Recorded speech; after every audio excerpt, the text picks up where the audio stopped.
I'm like an addict, do I gotta have it. I ain't even playing, got a really bad habit. If it moves, gotta grab it, fuse like a magnet. Lose, won't have it till I'm doomed in a casket. I ain't playing, got a weird mind. If you work 8 hours, I'ma work 9. If the shit tastes sour, you should taste mine. I'ma stay in power for a long time. Get up, nah, I ain't a quitter. Toss me the ball, I'm a really big hitter. Big picture, I'm a straight killer. Rising the song to the highest bidder.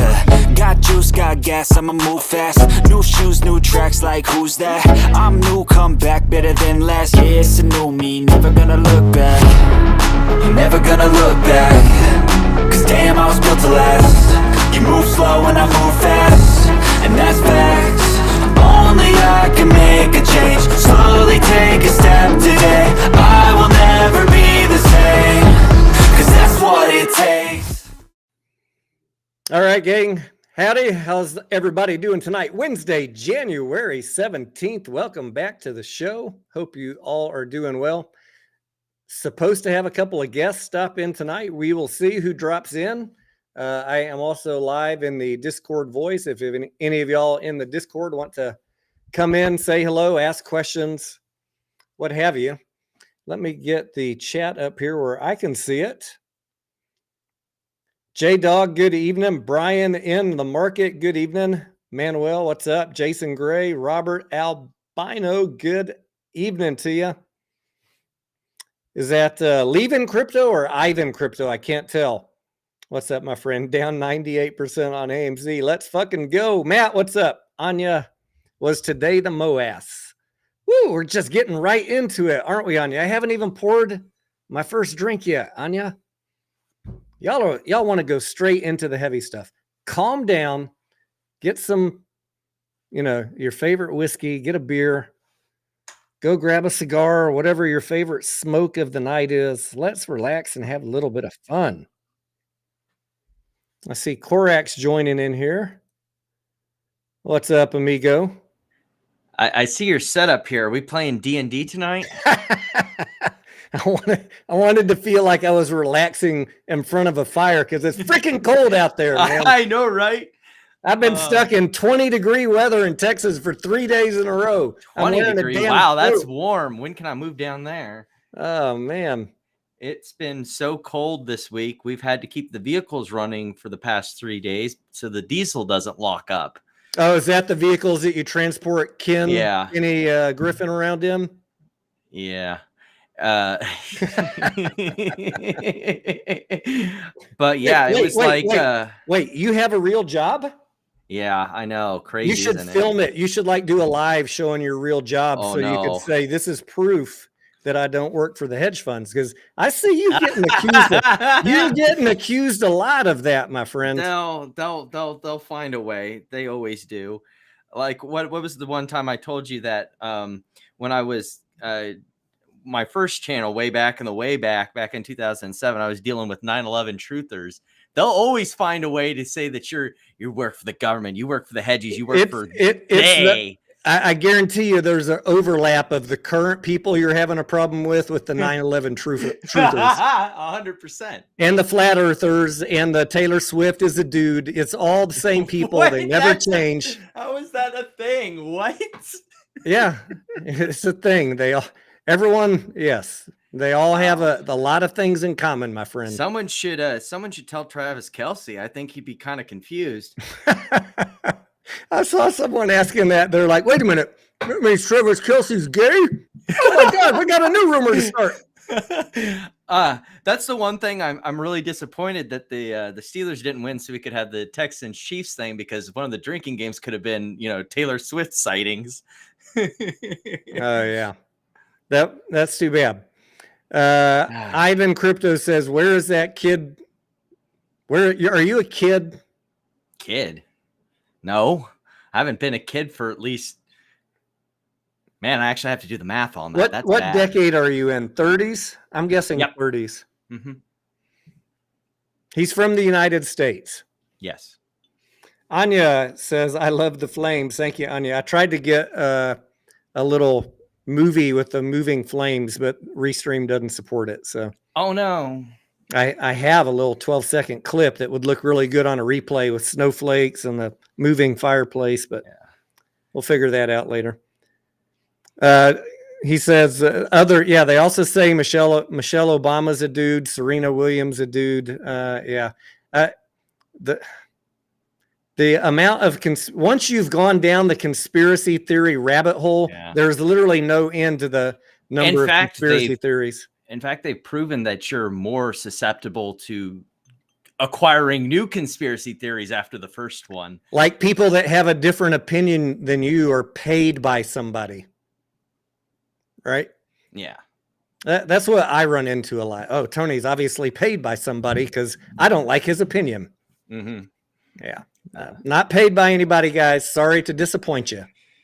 I wish. You know what? Right. You can line me. You figure out how that works. I'll be there tomorrow. If I could get paid to be an asshole like I normally am on Twitter 24/7, excellent. Sign me up. I don't know what you do, but it would probably pay more than what you do now if such a job existed.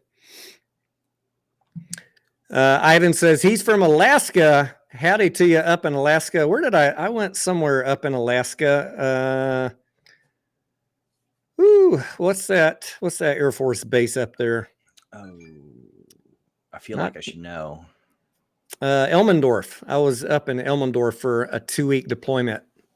And we crashed a plane while we were there.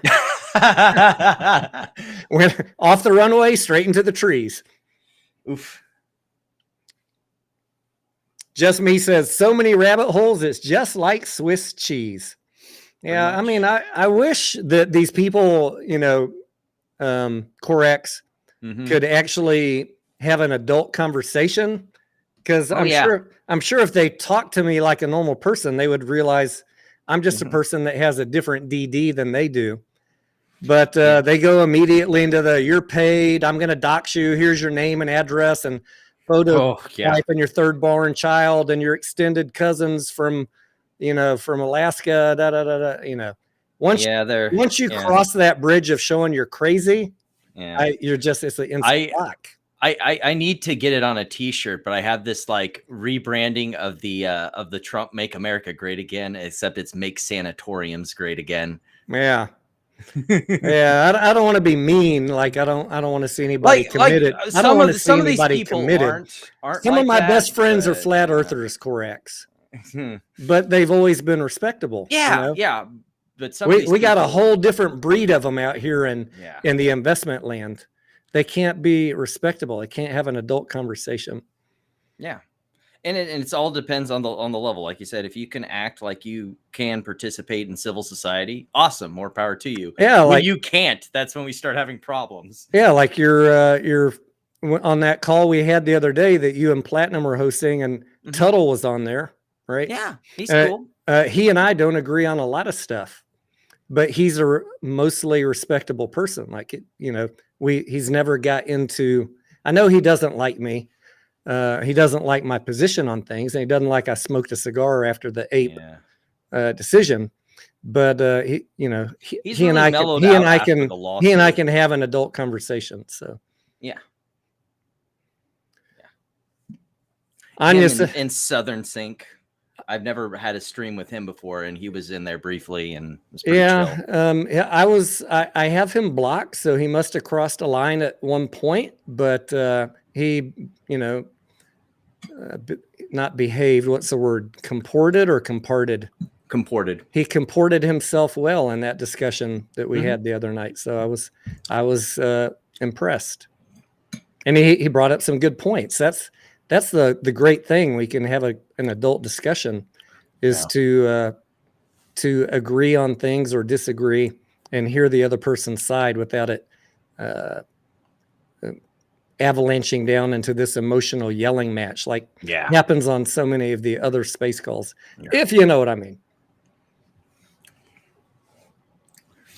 Yeah, and that's why I've been so far pretty open to having like the cross, Twitter and YouTube at the same time, because I've been able to have these good discussions. It got a little questionable there on that last one, but luckily, kept it mostly nice, tight show and got to the point and handled everything. Mostly nice until I came up as a speaker. They're like, "Oh boy, we've been waiting for this moment. I know, right? Get the pitchforks.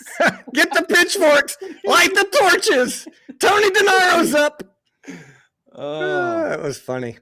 Saw that one coming a mile away. well, I didn't correct. because the first time you came up for a long portion of it and like there was nothing, and then the second stream I have, it's like all of a sudden everyone wants to pick a fight with Tony. Matt says sugar was a bleep in that space. Glad you got rid of him. Yeah, he's got some emotional issues, unfortunately. Yeah. Come, let's debate. Let's talk like an adult. And it never that lasts about 5 seconds. Screams, yeah. That lasts about 5 seconds with him, unfortunately. So he's one of those ones that will never be able to have a conversation with. And I thought I was going to be pretty cool with him, and then he started for no reason having a fight with Platinum, who was just there to help me host the stream because I couldn't do both at the same time because my internet couldn't handle it, and was just picking a fight with her. It's like, dude, this was my host. She just was happened to be helping me out. What's your malfunction? Yeah. Well, I thought you guys did a good job and you covered a lot of good material. And the only reason I came up to speak is because you had some questions about AMC topics, and I know you don't follow it that close, and obviously I do. So yeah, I was just trying to add a little bit of color to the questions that you were asking. It's the problem with doing a potpourri show like mine is I can't go all the way down to the bottom of the Marianas Trench on every single stock. Yeah, you kind of skip over the top of the waves and hit a little bit of everything. So let's talk about some of that everything. There's a lot going on right now. I want to talk about AMC. I want to talk about GameStop. I want to talk about Mullen. Those are at least 3 big issues in the last 2 days. Which one should we tackle first? Which one's the quickest to talk about? Let's talk about Mullen. It's going to be quick. Yeah. Stay away, guys. Stay away is a great way to put that. I mean, I thought about making a Mullen video today, and I'm like, why? Why make their 10K got released. They for the year, they lost $1 billion. A lot of that was goodwill and some other write-offs. It wasn't cash losses. Yeah. But even a third of it was actual operational losses. Their operational losses was, I think, around $300 million. Yeah, about 370, I think. If I remember correctly. And what else? Earnings per share was negative $1,574 per share. Yikes. Pretty bad. The share count is up considerably from what we're seeing on our brokers. I think right now it's around 4 million shares. Do you know what was it showing in the 10K? 5.8? I'm not exactly sure. I haven't looked at the hard 10K that they released today. I only seen the softball press release one. They had no revenue this whole year. The marginal revenue on the fourth quarter, which ended in September, was only up slightly, which is, probably not unexpected, because if there was any revenue, we were going to see it at the in this Q1 that they're in right now. Their fiscal year ends in September. It's one of those confusing ones. Wow. Yeah, it's kind of weird. So anyways, I mean, they're going to ship some vehicles. They're going to probably deliver some vehicles and get paid for some vehicles in this quarter and next quarter. But, I think if you are just absolutely in love with Mullen, just my guess that you have plenty of time to be patient with this one, because what I highlighted as I read through the entire 10K this afternoon was line after line after line after line of, we need more cash. We're going to need to raise equity, raise money with equity or loans. We don't know if we can make it if we don't raise cash. We don't even know if we'll be able to raise cash. We don't know if we'll be able to stay listed. And warning after warning after warning. This is not from me, guys. This is in from their the company. It's in the 10K from the company. So please go read all those risk disclosures, as I always tell you to do. And don't think that, as I hear people say, they're just trying to scare us because they don't want us to be in this play. They're not trying to scare you. They're trying to not get sued if you buy the stock and it crashes. And so you should take that risk warning seriously. And then make your own choices about what you want to do. But just looking at their cash position and the revenue that they're bringing in per vehicle, they're going to need to raise more cash. Yeah. That's and then, of without course, a on doubt. top of all that, they still have, what is it, about 100 million worth of warrants outstanding from the previous loans that they had that could drop on like a ton of bricks at any time. Yeah. So that's my thoughts on Mullen. I don't want to beat a dead horse. I Yeah, mean, it's the no. same thing we've been saying about Mullen for a year or two. So Yeah. it's going to be a mess. And to be fair, none of the EV companies are really doing great right now. Yeah. Right. And well, not all, and a lot of that's just we're heading into a downturn. We're heading into a cyclical downturn where consumers aren't, buying nearly as much stuff. It's I hitting the see. bottom line for a lot Tesla's of people. at 212, and what they had an announcement about something in Europe. Were they stopping production or lowering prices? What was it? Yeah, because they're getting their ass kicked in Europe price cuts, and there were some Red Sea shipping issues also. Yeah. I want that to stop. It's killing my bond position because they think interest rates are going to go back up. I'm looking by killing, but I've been waiting a long time for Tesla to come down so I could, get it at a reasonable price. So I'm okay with the price going down. Yeah. I'm just going to keep an eye on it. Mark says Mullen and AMC are a dead horse. We'll get to AMC in a minute, Mark. We already threw some dirt on Mullen. It's laying on the ground trying to get up, but I'd just say be really careful. And there's a lot of. I have to stop myself from responding to all the tweets about Mullen all day. Right. But Tesla, they lost $1 billion in 2017, or they raised $1 billion. Yeah, but whatever. Tesla also had a product that was put together by professionals in the car industry. They weren't hobbling together parts from a Chinese. And they were shipping thousands of them or tens of thousands, right? At that point. So I think you got to be very careful about your comparisons that you're making. GameStop, let's shift into that one. I think this will be pretty quick and easy. Yeah. So there was some DD going around yesterday on Reddit. I don't know if you saw it yesterday, Corax. The letter about the layoffs in York, Pennsylvania, at that 700,000 square foot distribution center, which just opened in 2021. Oof. So wow. I was going back and looking at the Reddit DD. I figured it was they were like, hallelujah, we've got 2 million square feet of distribution space. This is the most bullish thing that we can ever hope for the future of GameStop. They're laying the foundation for the future of e-commerce and direct to consumer, yada yada yada. Not so much. Reno closed, Kentucky closed, now York is closing. That leaves them, as far as I know, Reno closed. I mean, I couldn't find a press release, but it was not on the 2022 10K. It was on the 2021 10K. So feel free to correct me if I'm wrong, but as far as I know, the only distribution center that will be left after York closes is about 450,000 square feet in Grapevine, Texas, just up the road from me. Only one distribution center? One, yeah. To be fair, if you're going to have one, having it in Texas is pretty good because this is fair. Yes, you're in the middle of the country. You have less weather issues, and you have easy access to DFW. Only problem you have to worry about is that property tax. So let's talk about the good and the bad because I want to be fair. The good. If the York facility was being underutilized, then cutting it obviously is going to cut costs, right? Rent, electricity, insurance, payroll, and what have you.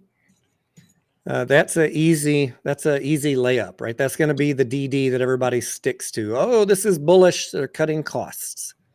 But I bet I could go back and find anyone who says that. I can find some DD from them in the last 2 years where they were saying that the distribution centers was the key to the future. but they won't want to talk about that. They won't want to talk about those past videos or those past tweets or Reddit posts. They'll want to conveniently forget they ever, pumped this up as a meaningful expansion. They'll just want to say, forget about the employees. It's all about my stock. Cut cost, good. Well, and you have to be careful because there's a lot of these companies that, if you go and look on YouTube, there's some great videos by like Company Man or like Sunbright Films doing like these bankruptcies where these huge retailers try and liquidate themselves to profitability. Go look how many times that works out. So I don't want to, I'll let you do the piling on because I'm trying to be nice. Right. I'm trying to be nice too. I'm just saying you have to look at how it's being done, where it's being done, what the company's plan is. And hopefully we'll hear more from the company as to what is going on. Right. That gives us some idea. I can't find my lighter. Yeah, we need to hear from the company. What's the deal? They're not great about giving investors a whole lot of information, right? And then the other thought that I had as I was thinking, okay, the pros are this is less cost. And the other pro is if they can manage serving all of the e-commerce from one facility, that's an easy layup, a slam dunk that you should do that. But then you got to ask yourself, just like step away from the hopium, step away from the hopium for 1 second and ask yourself, what did they misjudge so bad in 2021 that made them think they needed 2 million square feet? And why did it not work out? Is e-commerce not growing at the pace that they want? I think part of it had to do with that COVID euphoria. And I don't think it's just a GameStop problem. You had a lot of these retailers in the COVID aftermath who thought that there was going to be a huge surge to digital distribution and all sorts of stuff like that. And don't get me wrong, it's happening, going away from brick and mortar. But there's still a presence for, if I want it now, I can get it at, Walmart or Best Buy or whatever. But you had all that warehouse space being bought up and all this pent up post-COVID demand. And then once it went away, a lot of these companies got left more or less bag holding a bunch of warehouses that they didn't need anymore. Ernest says they're still open in Reno. Like I said, Ernest, I couldn't find any press release or anything really that said they closed Reno. So I went to the most reliable source that I could, which was the 2021 10K, which had it listed in principal properties. It had all the locations, square footage, yada, yada, yada. And then in the 2022, it was not there. So if I got that wrong, send me some information and I'll issue a correction to my viewers, because I don't want to put out misinformation. But as far as I could tell from the company documents, it wasn't listed as a principal location at the end of 2022. So, and maybe they're doing some like small regional stuff, and that's why they weren't listed as a principal one. But I have the. I don't know exactly. Like I said, I don't follow GameStop all that much, so I don't know how they handle things as far as their paperwork. But I mean, either way, they closed Kentucky, and now they're closing. They're closing the largest one, which is York. So I don't want to get mired in the mud about Reno. The fact is they're closing distribution centers, whether it's 50% of them or 75% of them. I think it's worth us as investors thinking about it and what the implications of that are, both positive and negative, right? You can't look at everything with just rose-colored glasses. All I'm saying. I think their Q4 earnings coming up is going to be great. I think it's going to put them in a positive earnings for the year for GameStop, and I'm looking for some bottom on the chart here to buy in as it's sliding down prior to earnings. So we'll see. I'm not trying to be dunking on GameStop. I'm just bringing up a viewpoint and to let you know that not only am I going to tell you that, yes, it's good they are cutting costs, but I also think about why are they having to do this? And I think you should too. Yeah. Is that fair? Yeah, that's pretty fair. And to be on my part, I'm trying to get more into doing GameStop because I think it's one of the better options out there as far as the meme stock world goes. I got a couple people who are sending me footage of their local stores because I'm getting ready to possibly do a big project video on that and see. And you know, if you want to send me what your local GameStop looks like on Twitter or whatever, feel free to, because I have a game plan in my head, but I don't. From my own personal experience of working in that sector, but I want to kind of see what it looks like on the ground before I start puffing around about what my thoughts are on it. I see a couple people chatting about Mullen, and they're asking why won't the CEO buy shares? Can we talk about that for a second? Yeah, that kind correct. of. And let's not just put it on David Michery. Let's talk about every retail stock, because I watch all of them, and every community is asking why won't the CEO buy shares? Like literally, the only one that is buying shares is Ryan Cohen, right? Yeah. Are we talking about the CEO, not like share buybacks, but like insider buying? Personal funds. Okay. Why don't executives buy shares? All right. I've shared this with you guys in the Discord. I've shared it with those of you who have asked me personally in comments, but let's just talk about it on a live stream for a second, so you all know my viewpoint. I worked in corporate in an engineering role for 15 years, and I was compensated with stock options at the time, a considerable amount, way more than my pay. They ended up being worth over $1 million, and they vested just like these executives. Shares vest 20% per year over a 5-year period. And some years I held them, some years I didn't. But when you have that much stock being given to you by your company, Why buy? You're going to ask yourself, why would I put my extra money of my own into this company? When I can use it to put it into other I things.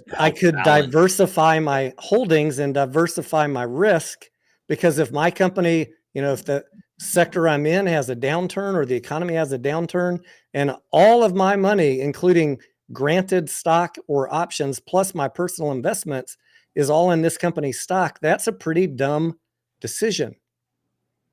Now, I'm telling you that from my perspective and from all the execs that I worked with back in those days. We did the smart thing and we diversified our personal money into other stuff. And as you talk to financial advisors, they're going to tell you the exact same thing. And don't think that these execs don't have financial advisors helping them figure out how to manage their risk.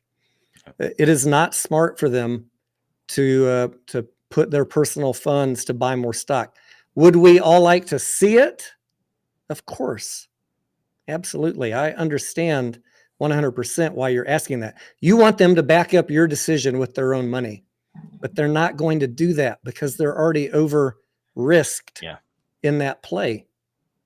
And that's one of the drawbacks of compensation to executives is, yes, this gives them a stake in the company that they're making decisions in, but it also means that they're not going to go out of their way to purchase, because it puts them at extra risk if their decisions fail. And on top of it, almost all these companies that I'm seeing people ask this question, why won't they buy shares? The stock is overvalued and the company's losing money. They're not stupid. They're not going to put their own money in when they think the price is overvalued and the company's still losing money. Now, I think you could say maybe Ryan Cohen, that could be a very bullish sign. If you saw him buy in, he might have a vision for a turnaround in the near future. These other execs, maybe they don't yet. Maybe they know that they're going to need to do dilution. So all I can say is you're not going to bully them into buying, but if they're not buying, you should pay attention to that. Do you disagree, Corex? No, I think that's pretty straight up and straightforward, and it's a lot different of a situation than I have with the company I work for, where I have a employee purchase program where you basically get like about 15 to 10% off of any stock purchase that you make, post taxes out of your check. I think you can contribute up to 15%. It changes the holding period where you have to hold for 2 years for long-term capital gains tax instead of 1. But it's definitely something that if you're an employee of a publicly traded company, you should ask your company about, because that's an interesting way to invest if you like the company you're working for. Matt says, when was the last time Ryan and the board bought GameStop? Yeah, I think it was about a year ago, Matt, roughly.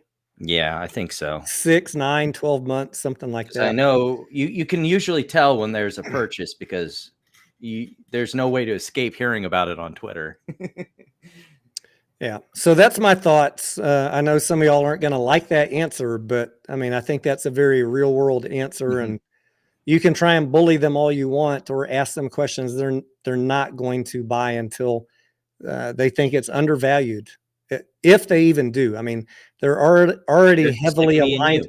They're aligned with you by grants. The granted shares puts them in alignment with you.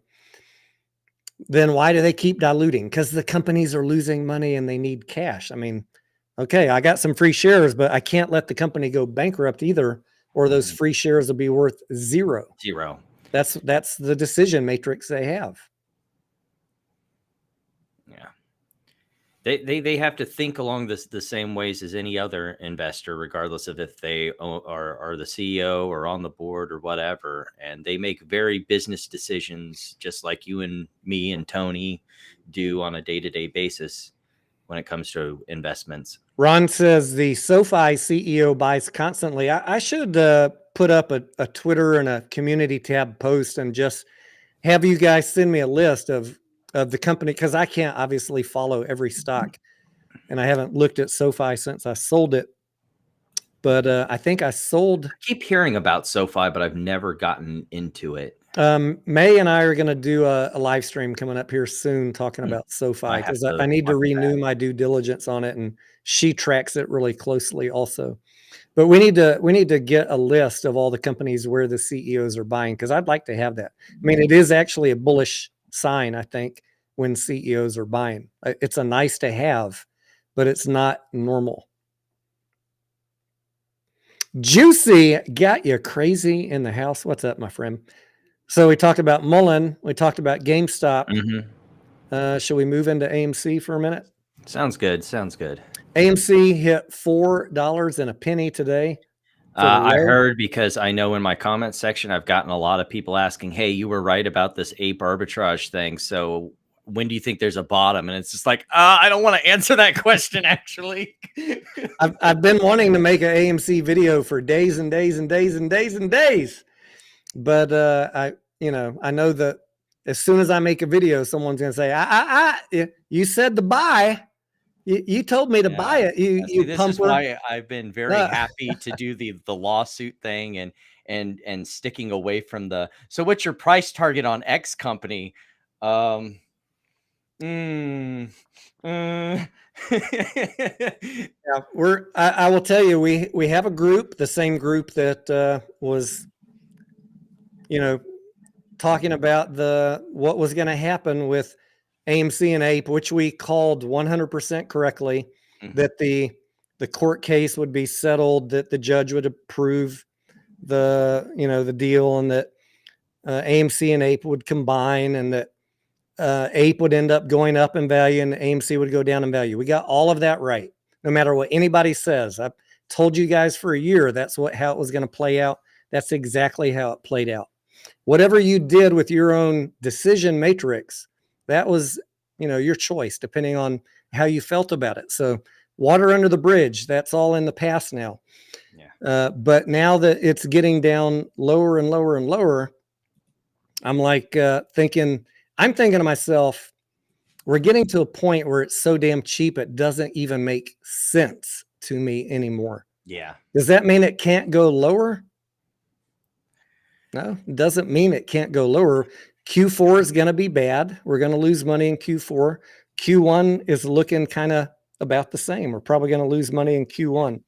And you produced that chart that said that 2024 was probably not going to be good because of the writer's strike, and you've got economic factors in there, and maybe that's what people are pricing in. That's exactly where I wanted to go with this. Like, why is the price falling? Because the market is pricing in Q4 and Q1 plus being bad, plus uncertainty about what is going on with the dilution. Is it done or is it not done? Yeah. And that's the thing is if you do think that this is too low, then this is the time to get in. I haven't really been paying too much attention to AMC since the arbitrage, so I can't comment thoroughly on that. At $4, it does seem kind of cheap, but that's a lot of what people are pricing in on a lot of companies right now. The economic forecast is very uncertain. We already know that, as Tony said, that theaters are going to be down this year. And so maybe if you see a price that looks good for you, I'm not going to, say what the floor is or what's a good price, what's a bad price. But if you think it's good for you to get in, make a reasonable allocation. That's the key part, a reasonable allocation. Mark says the stocks you're peddling are crap. No one's peddling stocks. If you've watched any of my videos, I've been saying for a long time, don't buy Mullen, Mark. I have a $10 price target on GameStop, and I sold my AMC and APE before the conversion. It's kind of hard to be peddling stocks when I'm 80%. I don't know what you're saying other than you're telling me you don't watch my channel and you just wanted to come here and say something mean. So try and keep up, Mark, but welcome. Now, back to what we were talking about. I don't know how low AMC is going to go. I see someone said Nick Pantano's calling for $1.60 by January 28th. I thought he was being... if it, at $1.68, you might get me to come in at that price. Yeah, I mean, I think at that point, it's a no-brainer. Nick was one of the ones who early on called it going to 450. He said by the end of the year, I think. So he was off by a couple of weeks, but I'll give him props for a very early call on the price target. So I hope he's not right about $1.60. Yeah. So how can you explain 75% down since APE, Urban Ape? The stock was overvalued. That's how I explain it. If, again, the same thing we've been talking about for the last year, if you look at the balance sheet, debts outweigh assets. If the company were liquidated, the bondholders, second lien probably would be lucky to get a fraction of their money, and shareholders would be wiped out. So how do you value a company that has negative value like that? What's the right price? The only way you can come up with a price is to make some assumptions. And correct me if I go off the skids here. Okay. But the only way I can come up with a price for AMC is to make some assumptions that the 2026 debt gets refinanced and pushed out. So that is not a concern. And that by 2025 or 2026, the domestic box office is 10.5 or $11 billion. So the company can throw off constant free cash flow profits and free cash flow. Company's projecting is 2025 is where the sweet spot is. And that's where I'd probably start looking at AMC again. So at that point, when you're generating positive annual earnings, then you can take a reasonable PE ratio of like 20 or so, multiply that times what you think the earnings are going to be in 2025 and get a ballpark of what fair value for the stock is. Between today and that day, though, everything is uncertain. And the company, if it were liquidated, has negative value. So you tell me what, I know you guys thought it was worth $70, 60, 50, 40. It was never a fundamentals play back then when we were playing the stock in 2021. It was a squeeze play. But squeeze is off the table. Short interest is 9.2%. And we're faced with analyzing fundamentals now. So that's what we talk about. Yeah. And like when I was covering stocks relatively, I mean, fundamentals was always my game. Enterprise value, looking at EV to EBITDA, that was usually my big thing because that's what, Michael Burry tends to look at and trying to make judgment calls. But, I do a lot of stuff when I'm looking at stocks, but I have to say for right now, until I get a better read on where the economy is going, I have not been messing with equities too much. I've been doing very little trading Yep. the first 17 days of this year. Mark is asking about Highcroft. He says he said he watches the channel. If you've watched the channel, for 2 years, I've been letting you guys know Highcroft is not actively mining. Be patient on the play. It's a 5 to 7 year timeline for Highcroft. They're doing the drilling and exploration. Some point this year, they're going to let us know how that all turned out and what their studies say they need to do for a milling plant. And then they're going to need to spend a large amount of money to build a milling plant. And my estimate, rough back of the envelope, is around $1 billion for a milling plant. And that might come with a capital raise necessary. Yeah, they don't have $1 billion.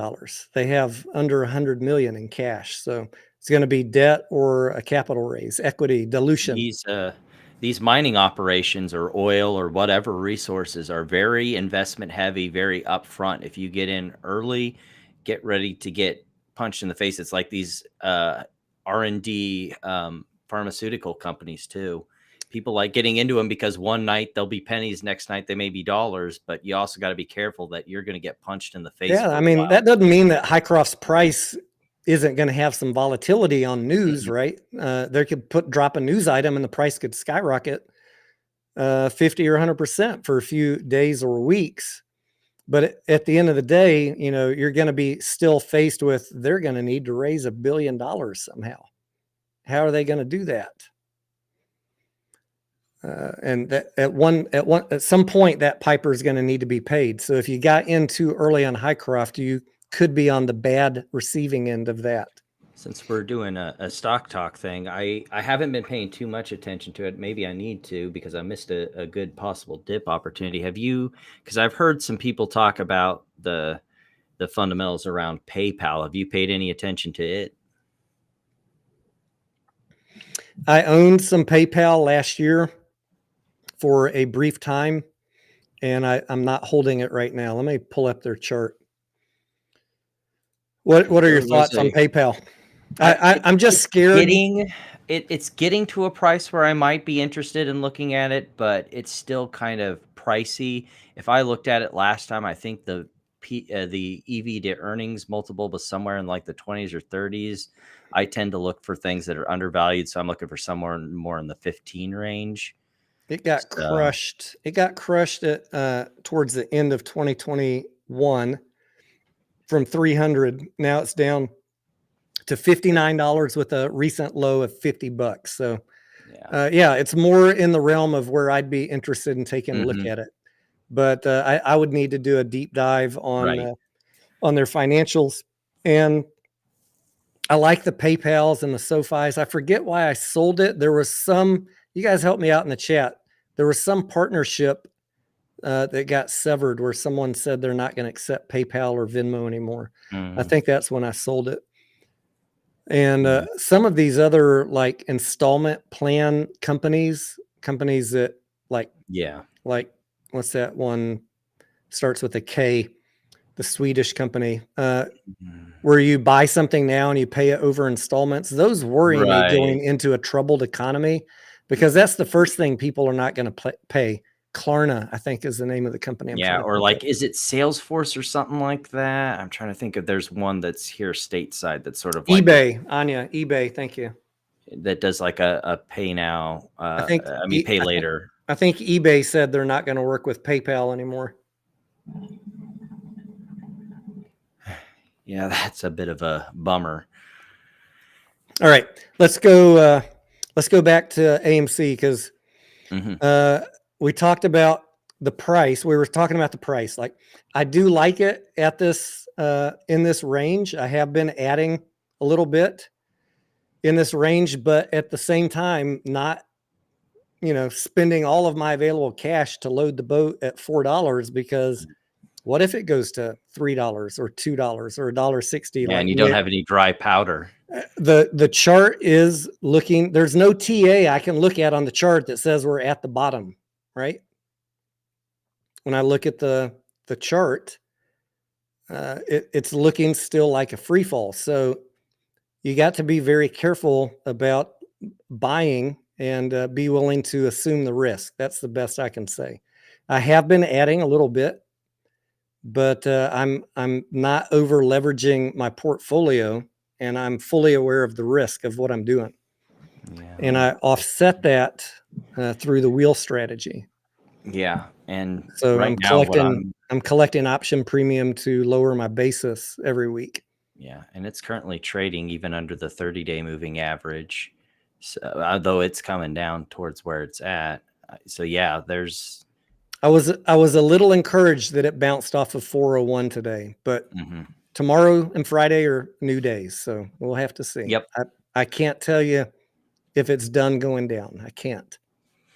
I don't think any of us can. Like I say, I don't have a crystal ball shoved up my ass. What I do know is that if it keeps on going lower, we're gonna approach market cap area of 2020 when we had no movies and no vision to when we could even go generate revenue again in the movie industry. Getting to where that's kind of really undervalued compared to right. That's what I think. At some point, the value investors are going to say this is ridiculously cheap. The biggest fear that I think anybody reasonably could have, and I'm not trying to fearmonger, I'm just telling you, like, if there was something that would keep me up at night, is are we going to wake up one day and have another 8K announcement about dilution? Like a big one. Yeah. Though, like you said, I just, it seems like they're okay right now. That moves us into the other question that someone asked. We've got $1 billion. Could they burn through all of it in 2024? That is a great question. It already scrolled off my screen. It already scrolled off my screen, so I don't know who asked that question. But the reason I have been adding a little bit of AMC in this range is I've weighed the probabilities. I think I saw Puzzled Raccoon talk about she's a probability analyst, right? I'm one of those people that like for the gambling types. I like my educated gambles, the ones that are like when you're doing value investing, you're doing a probability analysis. Could it go lower? Yes. What is the probability of more dilution or a reverse split? And to answer that for myself, I look at the financial statements and I do some forecasts all the way through 2024 into 2025 with some assumptions. So there's no guarantee. This is me making a best guess. My best guess is they will not burn through $1 billion in 2024. Yeah, didn't we have Mike on basically say that it's highly unlikely? I think worst case, and please don't quote me on this a year from now, because I haven't seen the box office for 4 quarters yet, but I think worst case they burn through, if every quarter sucked, $600 million. And I don't think it's going to be anywhere close to that. Yeah. Maybe 4, maybe 3. And you definitely seen that sort of sentiment because you have the bondholders that, the price of the bonds have gone up quite a bit, if I recall. Yes, from where they were. They're up a considerable amount because May showed her bond portfolio and she was up like 30%. It's amazing. Wow. Maybe I need to be taking tips from her. I know. You should check with her if you like bonds. I think that I'm hoping, my gamble, my analysis is that they probably have enough cash. They probably feel like they can skate through 2024 and be okay now having about $1 billion. But I don't know that for a fact. So that's what I still worry about. And the other part that I'm, looking at the movies scheduled for 2025, I'm relatively confident that that is going to be a good year. So this is just a year to suffer through, to volatility trade, or to be patient and buy the dips, and then knowing you're going to have to wait a year and maybe suffer through some more volatility, or even potential dilution. If they don't think $1 billion is enough, they're going to do some more. That's for them to decide. I have no fucking clue. Yeah. I will say one thing that it's come up that I've seen a lot on Twitter is the idea of a share buyback, which by their 9th restated credit agreement, they cannot do. So if you hear anyone spreading a bunch of rumors about a share there's buyback, a lot of people spreading that rumor 10 times a do day. not listen to them. They are full of shit. I think that you're alluding to the fact that the debt covenants do not allow them to spend cash on a share buyback. Yeah. Right. Share buyback dividends are all restricted under their covenant. So the reason that the lenders do that, they don't want the company spending cash that could be used to pay them back. So that is very common to have a debt covenant that you can't pay a dividend and you can't do share buybacks.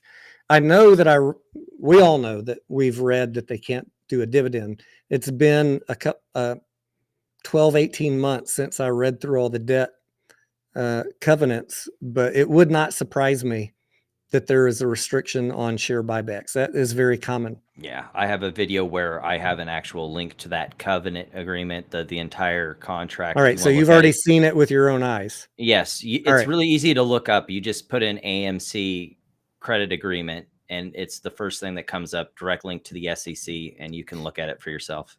And that's another 146, I think. That's another thing that comes up on all of these plays, all of them. Like, why don't they do a share buyback? Share buybacks typically are done from profitable companies that are throwing off so much cash into their checking account, and they have no other use for it. They can't find a company to buy. They can't find any capital investments to expand or improve their company.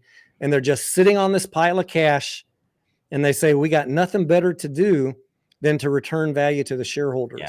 And you don't want companies that are struggling doing it, because that's what killed Bed Bath and Beyond. They were in a bad strait, but what really killed them was they did the share buyback program, and that accelerated their decline. Even though it's become almost a mantra for retail traders to say, why don't they do a share buyback and lower the float and squeeze the shorts? This is a very short-sighted, incorrect thesis that a company that is cash strapped and selling shares to raise money should then turn around and spend that to buy the shares back. Like, that's the exact opposite of what they're trying to do. And that's why I shit on Mullen for announcing a share buyback. They announced 25 million. Yeah, ended up buying back like 5 million. There's no way they're actually going to do that. It's just to generate news. Yeah. And what I noticed in the Mullen share buyback, they got to pick. They had an option to pick who to buy shares from, including private deals. Now I'm starting to ask myself, who did they help out buying shares back from? Their lenders, right? Because that's the one that holds all the warrants. So, I understand why y'all want a share back, but please try and understand, like, financially, for a company that's trying to raise cash and selling shares to turn around and then buy them back, knowing that they have upcoming quarters where they're going to generate more losses, it generally is not going to be something that smart executives would do. Yeah. I saw a post, one of the comments, Leonardo there, why is Adam Aaron being so quiet? Doesn't he have a fiduciary duty to shareholders to provide as much value? Well, given the theater industry right now and the possibility of an economic decline, his best job that he could do for investors right now is to simply preserve the company, preserve capital, keep the company out of bankruptcy, and keep the shareholders from being sent to zero.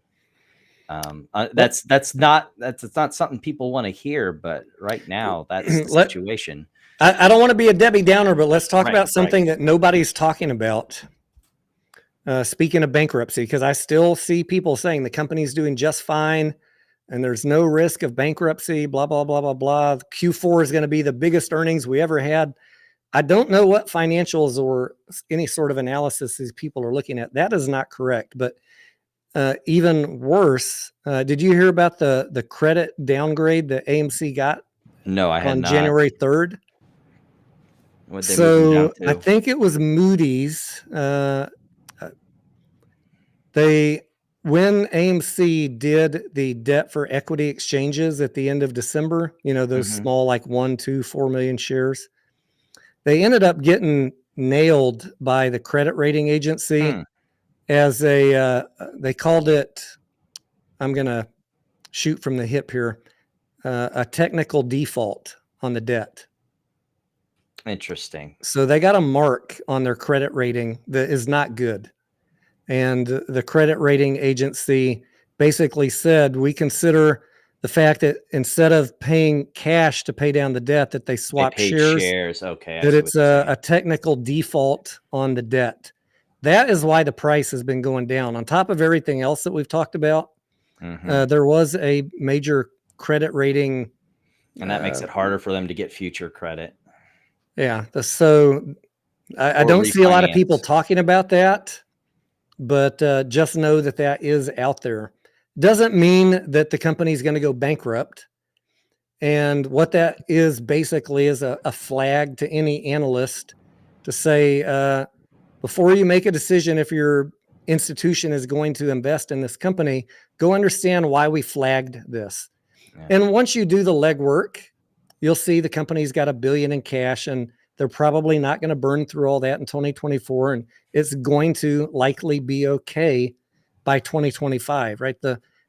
It's not a bankruptcy story. They still also have the ability to raise more cash with additional equity raises, but that blemish is still on the company's credit rating. You know what their as of credit rating January 3rd. currently is? Whether they're like triple B, double Triple B, C, I think. triple C. Ooh. Basically junk status. Yeah. Not investment quality. Not great, but so there's even though I know improvement. everybody wants to say manipulation and shorts and there's a lot of logical reasons, including the credit rating blemish, the forecast bad Q4 and Q1, and uncertainty over additional dilution that are holding the price down. And I think the reason I bought some last week and yesterday, I think at 420, is I think that they're, could be wrong, but I think that they're done with dilution. Yeah. If they announce more, that's going to be my worst fear come true. So I hope they don't, but I don't know. I see Matt's comment. Tony, you also see Pulte still trying to snake his way into AMC. I'm going to withhold from commenting on that because apparently I'm in his good graces now. Yeah, I have, I'm keeping an arm's length, not trying to be judgmental on Pulte. And so I'm probably not going to comment either. I think on the one hand, anybody bringing attention to a play with a big audience is good. On the other hand, I don't know what his other motives are. So, oh, I know what his other motives are, but trying again, to be nice. I'm in his trying good to be graces, nice, so I'm trying Correct. to be nice. Apparently, he likes me. I think.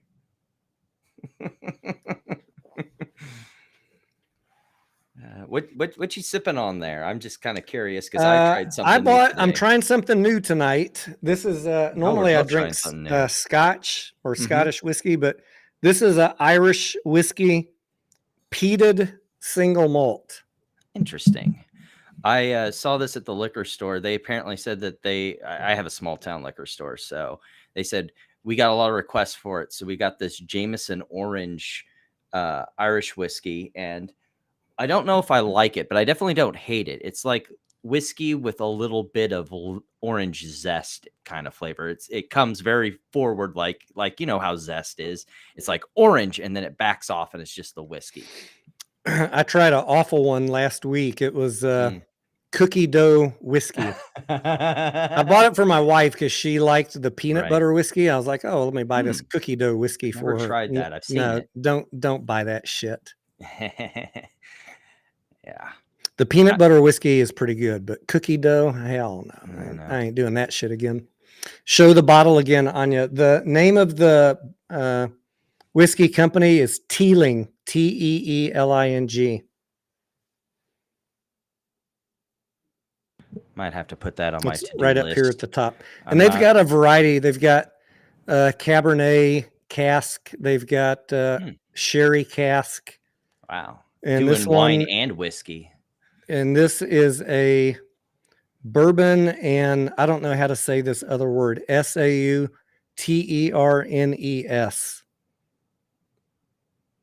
cask. Okay. Bourbon and Sauternes cask. Interesting. I'm gonna have to look that word up. I've never Yeah. seen that word before. Yeah, I'm usually a vodka guy. I've only recently become a whiskey connoisseur because, like I said, I went down to Branson for my birthday 2 years ago and had this amazing honey whiskey or moonshine. I can't remember which, but it was actually like real beehive honey, and so it had this very floral taste to it. It was delicious. Someone said, replying to Travis. Did Travis respond? Did he? I don't see Travis's message in here. Let me read the Lissandro, though. Lissandro says, replying to Travis, debt is also considered an asset. I don't know about that. Yeah, I'm not. Well, I mean, you're maximizing the amount of money that your company can put towards endeavors, so that could be qualified, but like debt is definitely a liability on the balance sheet. Yeah, I mean, if Sufyan or someone a CPA is in here that can explain that, how debt could be considered an asset. I'm not an accountant, No. but I look at assets on the balance sheet and liabilities, and I know where debt is. I'm not an accountant by any means. I took it in high school, one year of it, 4 semesters. I took it in college. Yeah. Assets equal liabilities and doing all that stuff. It's fun. You should do at least 1 year of it just to better understand some of this. Oh, I recommend that to folks all the time. Go to your community college and take an and do it without class. Excel first. That way you can understand for yourself, how these errors pop up or how things are managed, and then learn to do it with Excel. Diana says, I hope Adam does not dilute anytime soon. You and me too, Diana. I hope we are right. Stock needs a breather. It's been beaten to a pulp. Yeah. If he can please not dilute, and if we can get through this damn Q1 and get onto some better quarters, if we can all just be patient and not overcommit our capital while the price is falling, I think there might be some better days ahead. I think once one of these 10 Qs comes out, that would definitely, even if it wasn't great, I think it would help kind of give a sort of idea of where the company is so that people can adjust expectations. But since there's no news and no one knows, like you said, where this dilution's going and all this, all it's doing is just my thesis is he was doing all the debt for equity swaps in the end of December to brush up the Q4 10Q, the 10K. And so I'm hoping that he's done with them for the time being, but I don't know that. Yeah, I see someone on my side that says, Sparky there saying that some of the leases can be assets. I mean, if you can sell them on to someone else, but it's really hard to sell a theater lease unless you're selling it to another theater company. Well, when they have the lease liability, but they have an offsetting asset for those on the balance sheet. Yeah. One of those assets equals liabilities things. What? There was one other thing I wanted to talk about AMC that you guys have been asking in the comments. Is he going to do a reverse split? Now, Corax, I know you're I've not heard that one a lot. You're not in AMC, so let's get the unemotional, uninvested take first. Do you think that there's a potential for a reverse split? Because that is another thing that people are tweeting out 20 times a Right. day. I can't see it right now. I don't think either of us think that he's going to be doing any more equity offerings. There's no reason to go out and do a reverse split. The only reason you would do it is A, for listing requirements, or B, because you've got an offering coming up and you want to get the most value out of it. And I just don't see any good reason why you do a reverse split. The reason it's come up on Twitter is because it's gone into penny stock territory. Under $5. Yeah, which is you got to also understand, like, penny stock, like there's that $5 limit, but penny stocks is kind of this very rough approximation definition. Everyone's got their own definition of what qualifies as a penny stock. Is it based on market cap? Is it based on price? So I don't think that they're going to do a reverse split simply because someone decided that it's a penny stock now. So it would be a fundamental reason that they would do a reverse split, or a listing requirement reason. And I just don't see any reason for a reverse split right now. Now, as an investor in the company, because I do own stock, so keep in mind I could have a slightly biased perspective. That's why I wanted Corex to go first, because to my knowledge, you don't own any AMC, right? No, not at this moment. All right. So you got his unbiased take. My biased take, based on my analysis and my probability matrix, which may or may not be correct, is that I also do not think that it makes sense for them to do another reverse split, because I think that having $1 billion in cash is adequate to get them through the next year. And unless it dropped below $1, they're not in any danger of any listing requirement. It's $1 on NYSE, right? Correct? Yeah. Under $1, then you get in trouble with the exchange. Yeah. So if he doesn't need to raise any more money, he can just hang out here and not have to do a reverse split, and let things organically start to trim back up over the coming weeks or months as things start getting a little bit better, better movie titles out there. Right. That's what I think. I don't think that there's going to be a reverse split, but obviously I can't guarantee that. And if there's one thing that really, really keeps me up late at night, that would be it. I'm more worried about additional dilution. I acknowledge that a reverse split is a concern, but it's very low on my worry list. And there's certain limitations on how many reverse splits you can do, and having another one happen so recently after the last one, I just don't see why. I think that it's just people that are very negative on the company. It's a good way for them to vent. They're mad. They hate Adam Aron. They're mad that they're down 90% on their money, and they just feel like taking out their hate and their anger 20 times a day on Twitter by making everybody feel even worse. And I haven't seen any of them ever talk about financial analysis or any rationale why they would do a reverse split, other than Adam Aron hates us, which I don't think that. I don't think he hates us. I think he's trying to keep the company from going bankrupt. And if it came down to it and they were under threat of delisting, then I think he would do a reverse split. But the one that he did several months back was to pump the price up and drop the outstanding shares so he had something to sell. Yeah.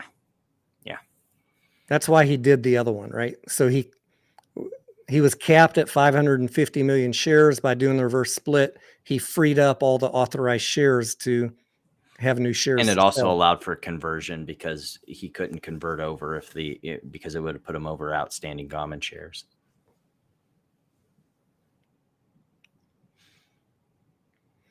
High Key says, why can't Adam just buy back some stock at this discounted level? We talked about that 15 or 20 minutes ago. Yeah, that, and even that would take away from cash on hand that they would have to keep the business afloat if they have any sort of troubles. Like Tony said before, you got to stay nimble, especially when you're in an awkward situation like 2024 is going to be. So there's no good reason to I called out in anger Mullen for announcing a share buyback, and I called out Highcroft for announcing a share buyback. I think that is bullshit. When these companies that have no real income and are, need to preserve or raise cash, I think it is bullshit for them to be spending cash on a buyback. Yeah, and I don't think that they would spend cash on a buyback. I think it's just a press release thing to get people interested. To get people excited. I mean, it's what you guys want to hear. So they're going to drop the press release and then not do it. And you're going to push the price up. And what are they going to do? They're going to sell shares into that. Bingo. That's the fucking gamble. I mean, the gambit. It's to rope-a-dope you with a press They're doing release. a pawn sacrifice. Yes. So I know you want them to do that, but you're not going to get the price you want out of that, because as soon as the price starts going up, because people get excited about the share buyback, they're going to sell into it and you're going to get fucked. So be careful what you wish for. If you bought at $4 and it runs up to $6 on share buyback news, then you're good with it. But for those of you that are stuck with a basis of 8 or 10 or 100, it's not going to create a meaningful difference, and they will sell into a run up. Yeah. That's what Mullen did. Mullins. Yeah. I know this is stock talk night, but like I'm really lacking for like stocks to talk about, because like I said, I've not been paying much attention to the equity side of things. All right. Do y'all have any other stuff that you want to throw at us? Doesn't have to be stock stuff. It could be football. I understand Corex is a football fan. Yeah. You could ask us, are we paid by anybody? We've both already said no many, many times. Yeah. Chiefs get to take on the Bills up in Frosty Buffalo this weekend. Corex, I saw one today that said Tony has a mail order bride.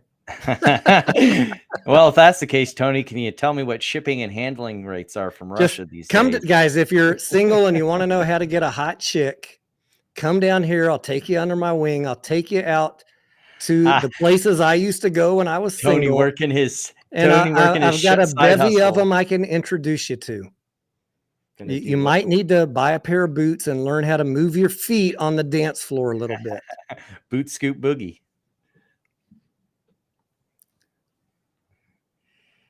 My wife is born and bred Texan, and she loves her daddy, and her dad likes me. Everything's cool down here. No mail order brides, no fake wife.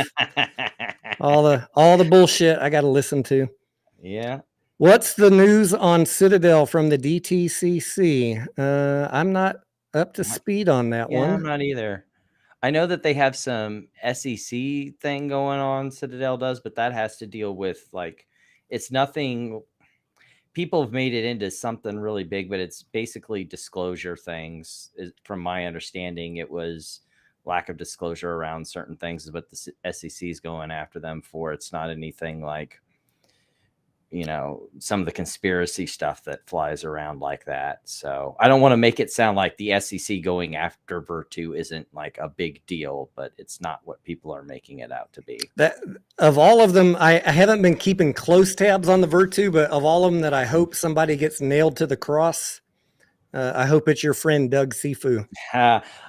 Because he can be a dick sometimes. Why is he wasting his time on Twitter talking to retail investors? Because he's like me. He's a noisy Korak. I mean, if I ran a company that big, I certainly wouldn't be wasting my time on Twitter talking to conspiracy theory individual investors. What does he hope to get out of that?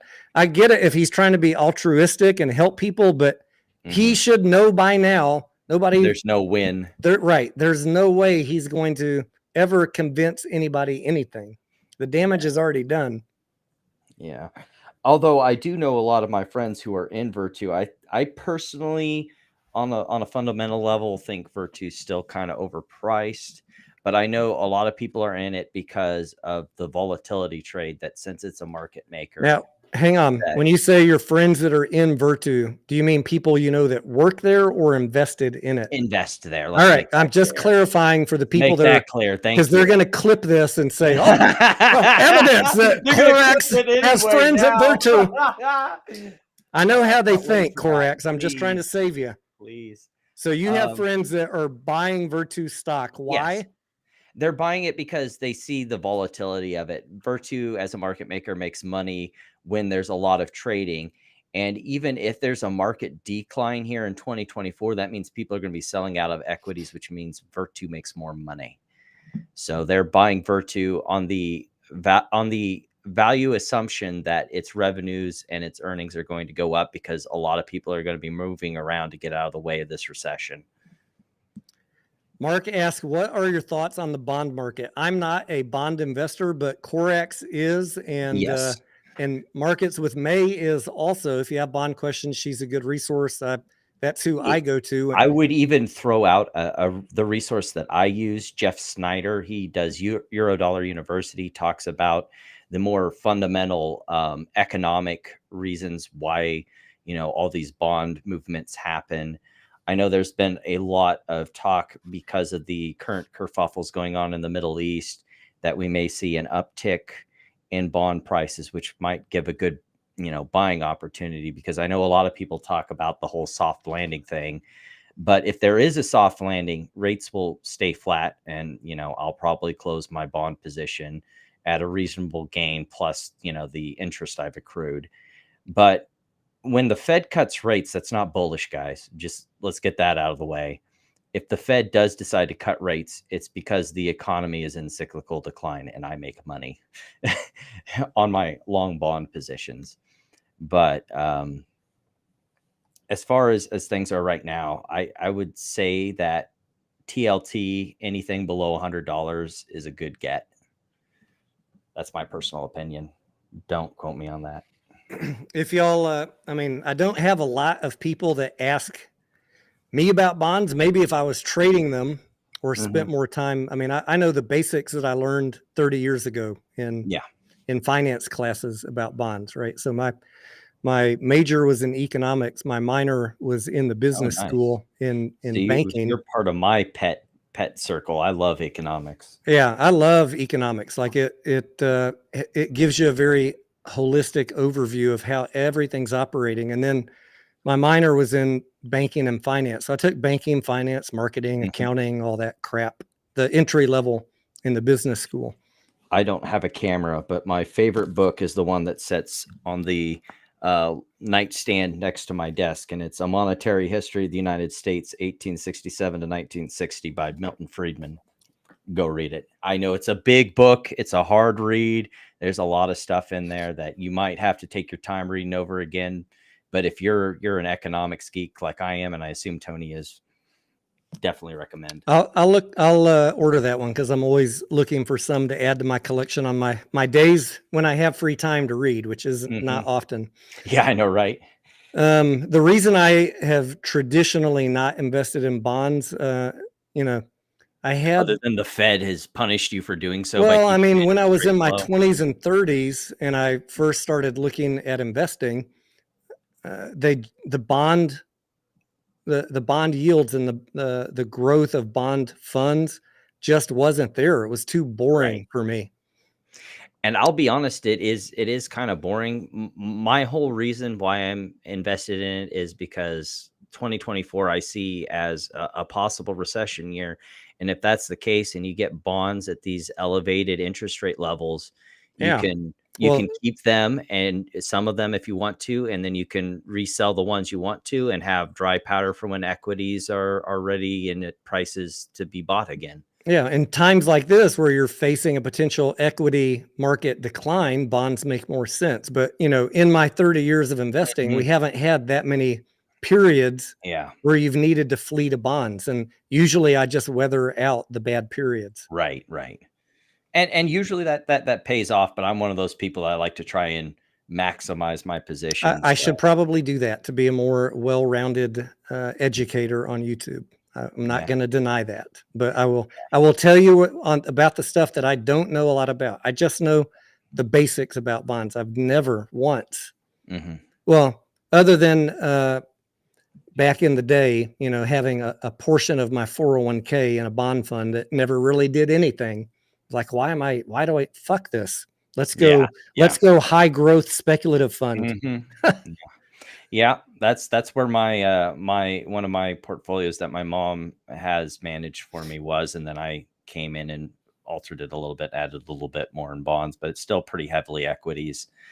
But yeah, I would strongly encourage, if you're an economics geek, Jeff Snyder's really good. He talks about the reason what bonds, what a lot of that bond stuff talks about, how, you know, the whole monetary system works, why banks hold all these bonds, what they use them for, and um, really it's interesting to me. I don't know if it'd be interesting to everybody. Yeah, it is for those that are just learning investing. Bonds is a whole new lexicon, a whole new. Yeah. You got to use your big brain and be patient. It's just like learning options trading. Just start reading and start learning and pay attention. Well, yeah, that's a whole lot of it. Like I said, most of, you know, people credit me for the stuff I know, but I'll tell you, my only superpower is that I read a lot. Andrew says, wondering how many more years until that is paid off at the current rate. Andrew, what are we talking about? Are we talking about AMC debt, or can you clarify, please? Anya says, old people need bonds. That's why I probably should learn about them. Anya. You're not that old yet, Tony. Come on. I've got a little bit of gray in my beard. Just That's pretty fair. You're looking a little like Santa Claus. And I'm about to drink my ashtray. Wrong cup. Do we need to cut you off, Tony? No, I just need to move. I have the ashtray cup, which is an old mason jar, too close to my drinking arm. Yeah, I don't have to worry about that too much. I have a hookah, so. Saludos, Carlos. ¿Cómo estás? Desde Mexico.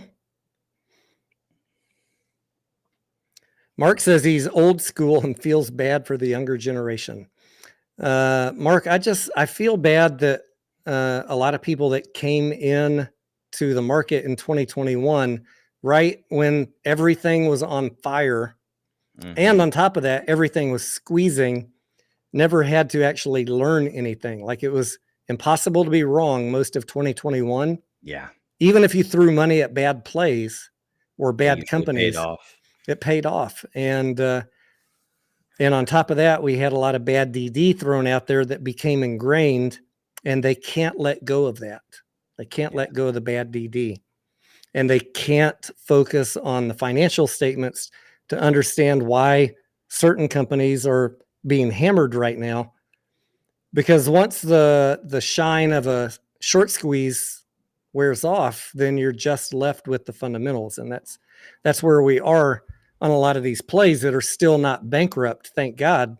But what really hurt me watching so many other retail communities in the last year was watching people ride stuff to zero on principle, where many of those plays I called out a year in advance that they would go bankrupt. And people called me a troll, a shill, a paid hedge fund.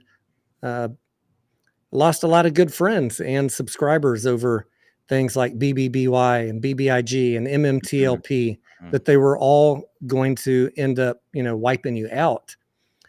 And there's not much I can do for the people that aren't willing to listen. But for those of you that are still here, I hope you know that I'm on your side. I want us all to win, and most importantly, to not lose capital. So I don't always say what's popular. I get it. But for the younger generation or the newer ones that are in the market, have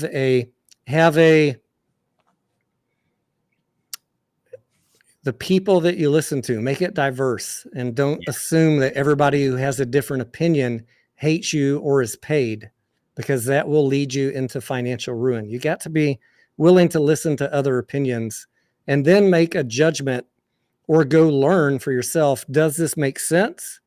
Or is he just spouting a bunch of bullshit? Yeah.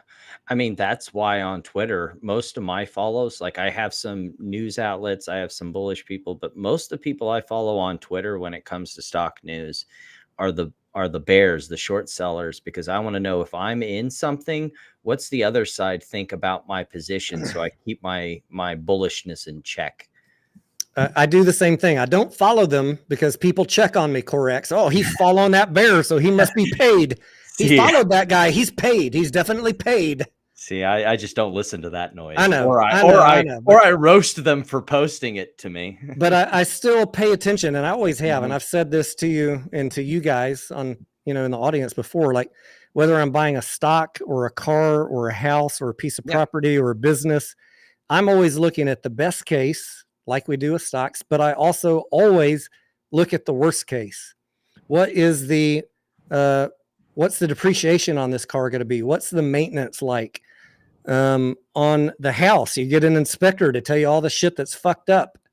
On a business, you do your financial analysis to find all the books that they cooked. I was buying a business one time and she told me, a lot of our revenues aren't actually included in there because they're paid in cash. I was like, well, you're not getting an offer from me from something that's not in your books. So sorry that you cheated the IRS. And that's why you always got to look for the bad.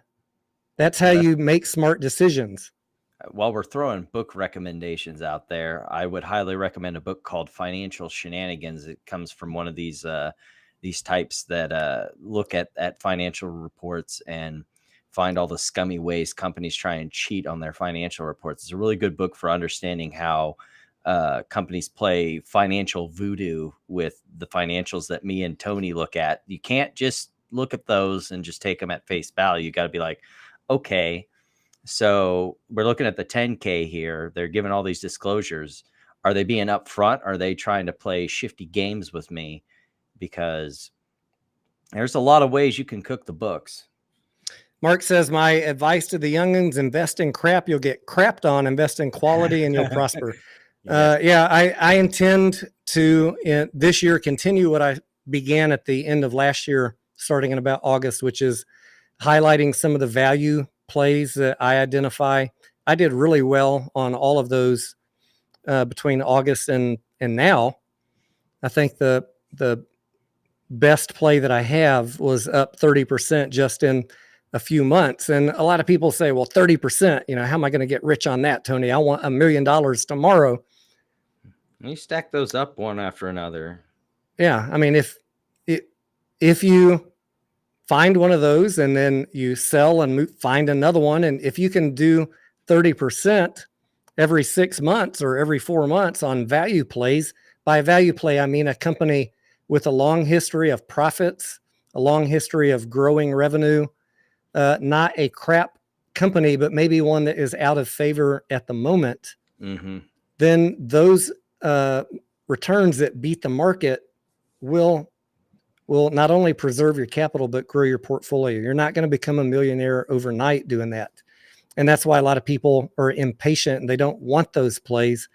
But it makes me sick to my stomach when I hear my portfolio is very diverse. I own AMC, GameStop, MMTLP, and BBIG. You're not diversified. You have 100% portfolio of money losing companies, and you have the most astronomical amount of risk that you could possibly take. Now, if one of them hits, you will be rewarded for that risk.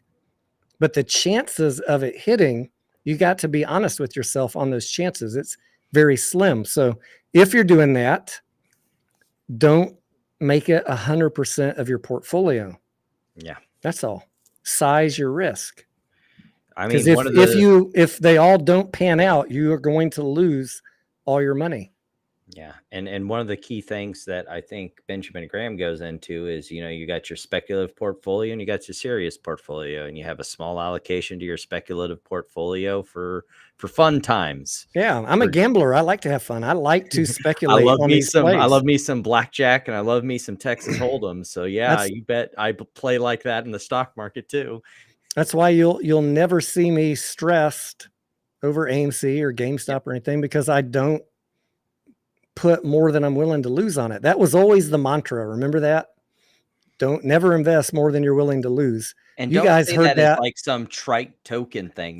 But y'all all heard that a million times, but some people still mortgaged their house, unloaded the 401k and put it all on one of these plays anyways. I don't understand that. And I can't help that. I wasn't here in May and One of June the saddest 2021. stories I just recently heard today when I was looking at, I know this is going to piss some people off on GME Meltdown, was this person who convinced their mom to take their I saw that. IRA and What? put it all into GameStop. I saw And that. It hurt my heart. the Fidelity person tried so hard, and it just kills me to know that that happened to someone. Yeah, that kills me too. I mean, there's been YouTubers that have been talking about GameStop from $400 or 140, whatever, and it's now down at 14. And I think that we see $10 this year. Yeah. It kills me that someone is convincing their mom to move their retirement into GameStop. I can believe $10 too. And that's even if they do find profitability, because like we said, the stock market is about forecasting future events. And if you're looking at an economic decline this year, the stock market's going to quickly price that in. So even if you're doing good now, okay, so what are you doing next quarter and the quarter after that? I've come to the very painful realization, Corex, that a lot of these analysts, and I know a lot of people hate Michael Pachter, I think that's his name, the one that covers GameStop. A lot of these analysts are pretty damn good at their job. Yeah. And when Michael says he has a $6 price target on GameStop, oof, you might not want to just say he's a shill. You might want to spend a few weeks getting to understand the financials and talk to him, maybe read all of his articles. To be fair, let me look here.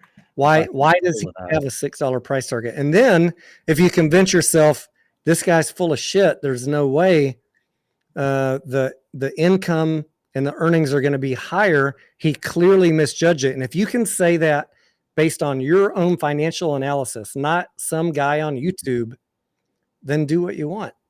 I mean, for you and him, I think you're both have a reasonable price target, because prior to the GameStop squeeze, the two peaks for GameStop was around 28, 29 and 2014, it looks like. And that was around the $10 range. Can you, Tony, tell me what both of those peaks were? Can I tell you what year? Not what year. I already told you the years. Why? Why were there those peaks there? 27, 28, and also 2014-ish.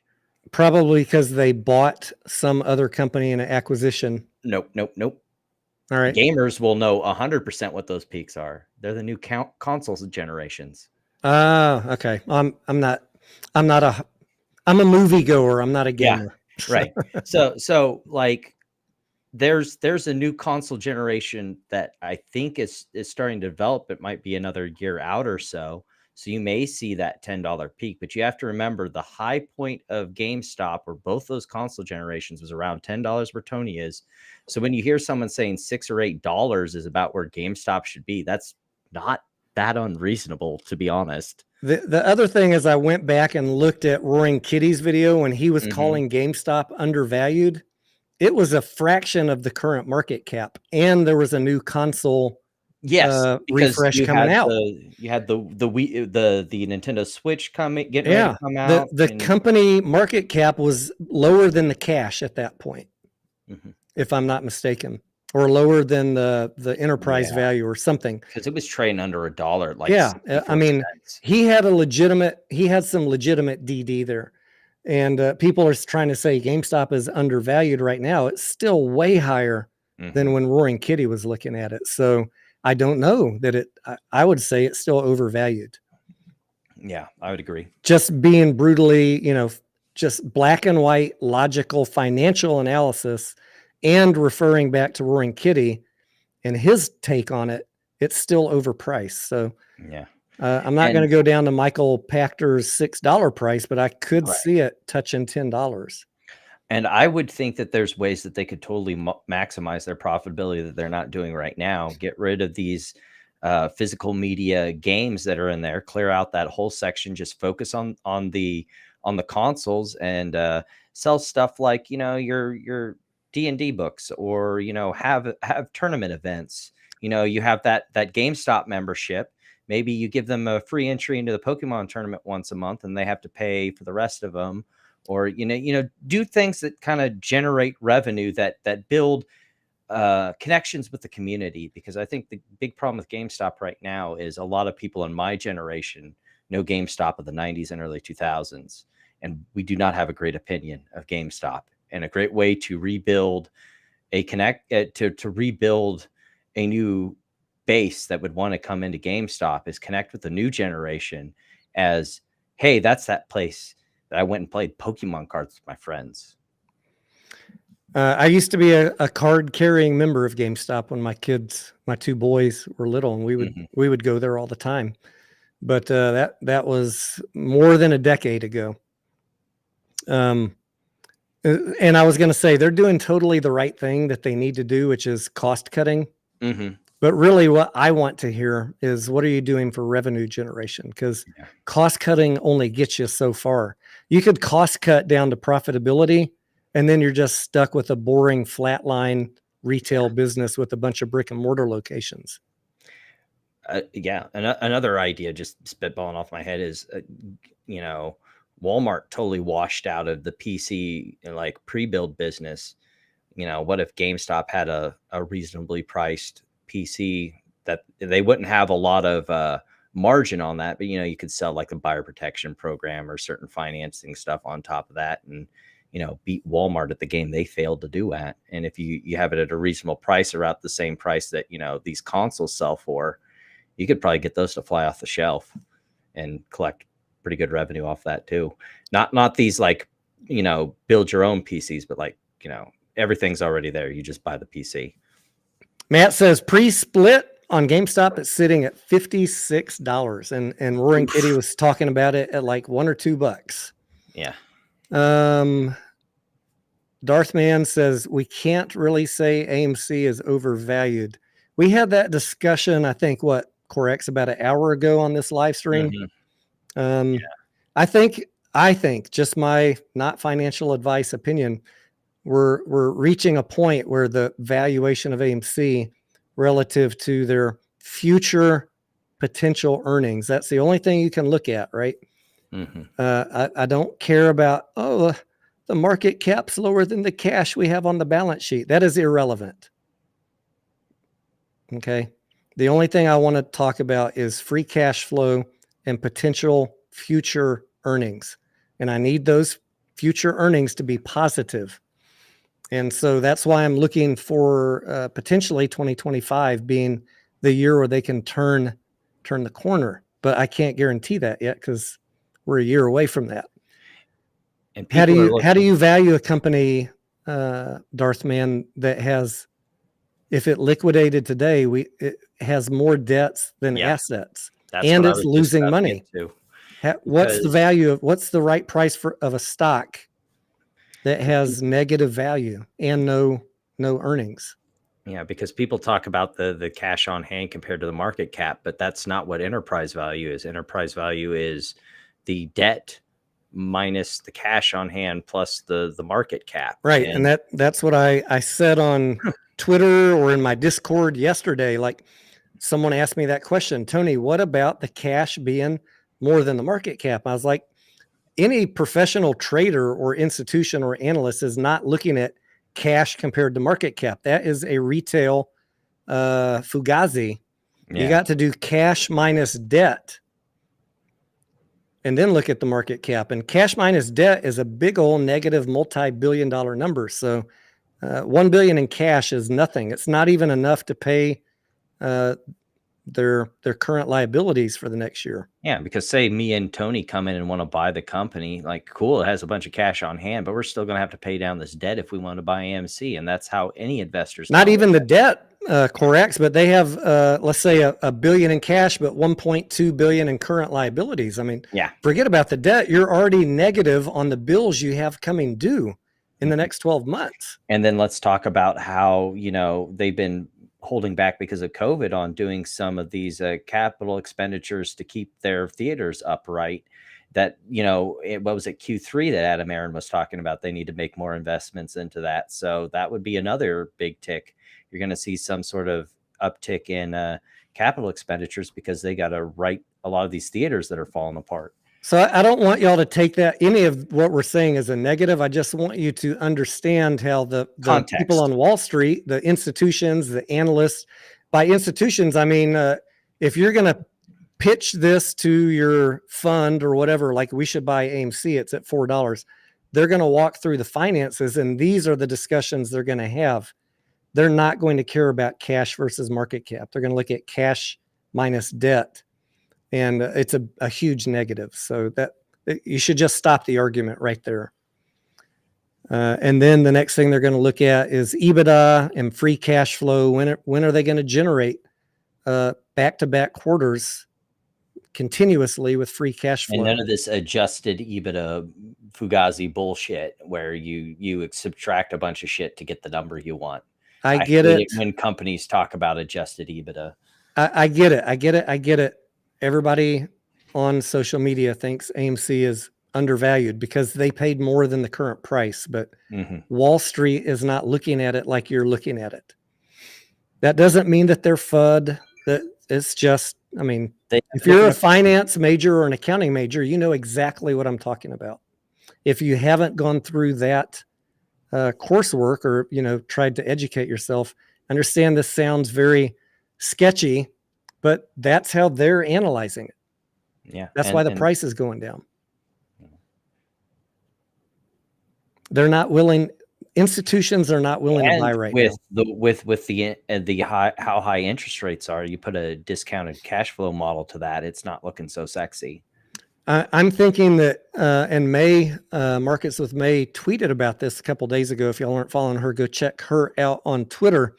She tweeted a very good thesis, and she and I had traded a couple of DMs on this also. Her thought is, and this is not a promise, but her thought is that the institutional value investors will start some point in Q1 taking a look at AMC, running the numbers, because they're looking forward to 2025, right? Like, yeah. Should we now, if it's at $4 or 420 or 380, should we now? Okay, it's so damn cheap. That's what I'm saying to myself. I'm a value investor. I know that others are looking at it the same way, but it all comes down to our calculus and our assumptions. They're going to start crunching the numbers now in Q1, and potentially the most bold of them making some buy decisions, maybe in Q2 to get in cheap before the anticipation of 2025 starts getting baked into the price. I want to have a quick aside with you, Tony. I have an esoteric kind of thing. Okay. I hate the term value investor and growth investor because I think everyone looks for both of those things. I tend to look at it more as a present value versus future value, where based on what growth expectations you have for the company, what's the current price right now, is it a value, or given XYZ in the future that we don't know about yet, is it a good value? Because I think you get put in a box that's really weird when everyone's looking for value, everyone's looking for growth. It's what time scale are you looking for those things on? Generally, when I'm looking, okay, so I don't know if this is a correct technical definition, but growth stocks I just think of as companies where I can look at their past history and forecast that X growth rate is going to continue for the next 5 years. That's just a growth stock, one you can bank on, right?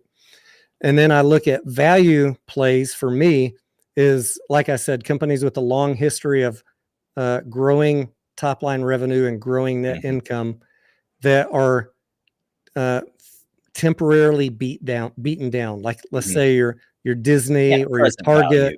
Your Budweiser, because of some misstep they made, and they fell out of favor with customers and the market, and they just got hammered.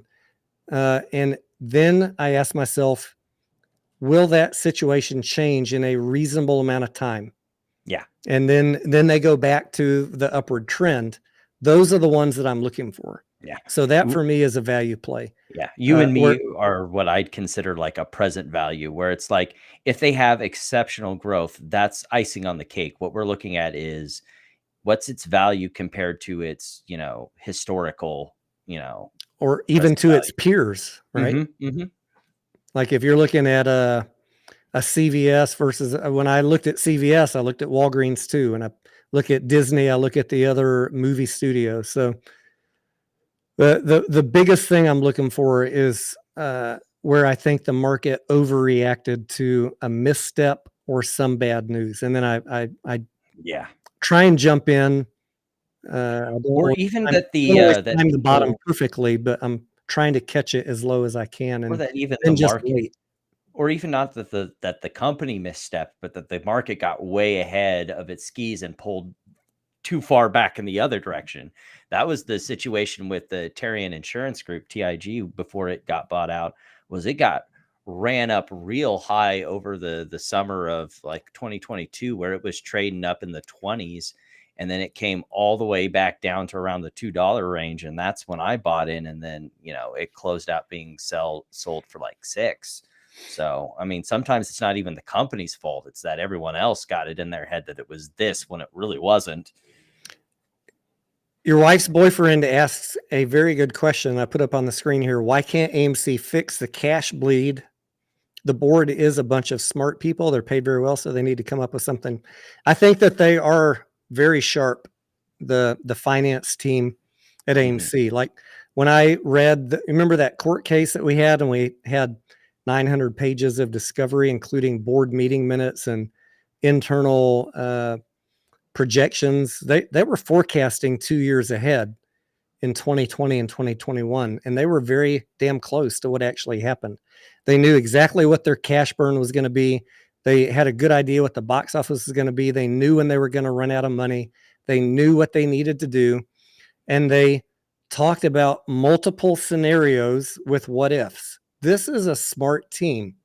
So you're right. They are smart. There was not one slide in any slide deck I read that said, how do we bankrupt the company and hand it over to hedge funds? Guys, I read a year's worth of board meeting minutes and all of their slide decks. I can promise you that was not in there. Everything they're looking at is how do we not fucking go bankrupt? Are you sure you're not connecting the dots properly, Tony? I mean, the documents are still there. Go to AMC Investor Relations and find the plaintiff's discovery, and you can read all the same shit that I read.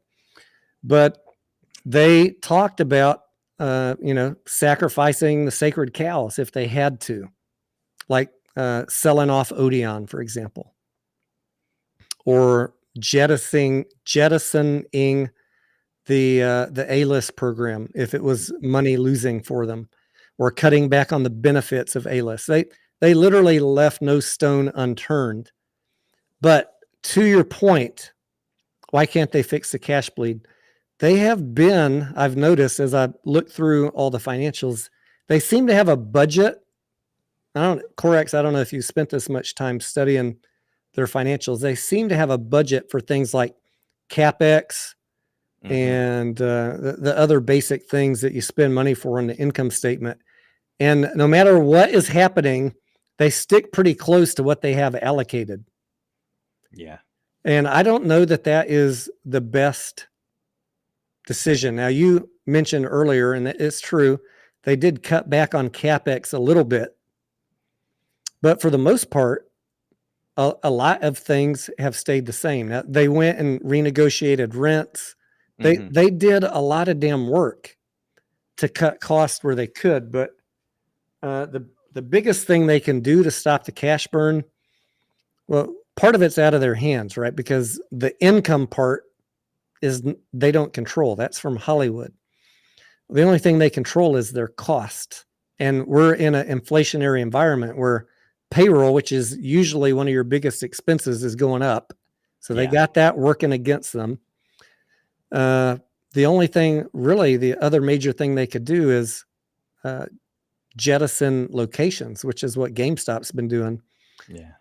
And that's just kind of liquidation by another name. Yeah, and they have been. I mean, I'm tracking their number of locations. I think it's down 100 locations since 2019, and they will continue to close out locations, but they're kind of hamstrung by leases. And so if you end the lease early, you're going to have to pay it out. Yeah. I guess on that point, I that kind of made me think of a question, Tony, since you know AMC far better than I do. What situation would happen that you think that they would jettison the European operations? Because I've always seen, from what little I've seen, that it's kind of the weak sister of AMC's operations. So yeah, let's talk about that for a second, because I've talked about it with folks on Discord voice chat and in my Discord, but I don't think we've talked about it in the live stream really. I think that, if we get to a point, and I don't think this is the scenario right now, but if we get to a point where we were looking at 2025 and 2026 being forecast at 8 or 9 billion domestic box office, this is not a tenable situation. AMC is not built to survive at 8 or 9 billion box office. They would have to throw dead weight overboard, do drastic cost cutting, sell Odeon, whatever it fucking takes. Because the alternative is dilute everybody to hell and say maybe in 2028. Or the alternative is bankruptcy and wipe the debt slate clean. Mm-hmm. And I did not see them talking about bankruptcy. Again, in not one slide deck did they say, how do we go bankrupt? And we know that the lenders and the landlords were pushing them to bankruptcy, and they opted to go a different route. You guys remember that, right? In 2020. So all this talk about Adam Aarons trying to bankrupt the company, I've seen zero evidence of that. I have plenty of evidence, and you can go see the same evidence yourself if you read the plaintiff's discovery, 900 pages. It'll only take you a few days. I find that interesting that the debt holders were pushing for bankruptcy. That's the debt holders were offering them a deal to dip financing. Okay, I see. Okay, that makes a little more sense. They said no, we're going to try something else. But once you do that, I mean, the next step is Chapter 11. That's what happened to Bed Bath and Beyond. Yeah. And a key thing to remember there, Chapter 11, it can mean reorganization, but it can also be a liquidation. The only difference between 11 and 7 is that the company's in control in 11, the U.S. trustees in control in 7. I mean, looking at the finances as they are right now, if they did whatever Chapter 7, you're just closing down the business, right? Pretty much, yeah. I think they'd do a Chapter 11. They'd reorganize. They'd wipe out all of us. They'd do something like NCMI did. The first lien holders would be handed the company. They'd go, they'd trade all their debt for equity in the new company, and it would be private for a while, and they'd fix it up and then take it public again. Yeah. So we obviously don't want that to happen, but anyways, hopefully I answered the questions. Tonto says, why would they not cut bonus and pay for them? Tonto, that's a good question. I mean, their part of that's retention. Their base salary is pretty low as far as executives go. I don't know. I don't remember exactly, $1 million or $1.5 million. Their bonus is in shares.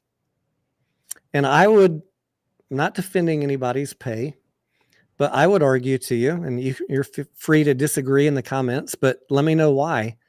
I would argue with you that if their bonus is tied to EBITDA, which it is, the better improvements in earnings, EBITDA, earnings before interest, taxes, depreciation, and amortization, the better that is, the more multiplier they get on their bonus. Their bonus is paid in shares, and that aligns them, the executives, with us, because they only get a payout if the share price goes up. They're not getting a cash bonus of $24 million. I see people making this, I think, false assumption that Adam Aron's getting paid $24 or $30 million cash. That's not true. He's getting paid shares, which he doesn't want to sell at $4. And if I saw him sell them at $4 next week, I would probably tell you I'm out. Yeah. I'm out of the play. If he's selling all of his shares at $4, It means he thinks it's going lower. Yeah. That should be a warning.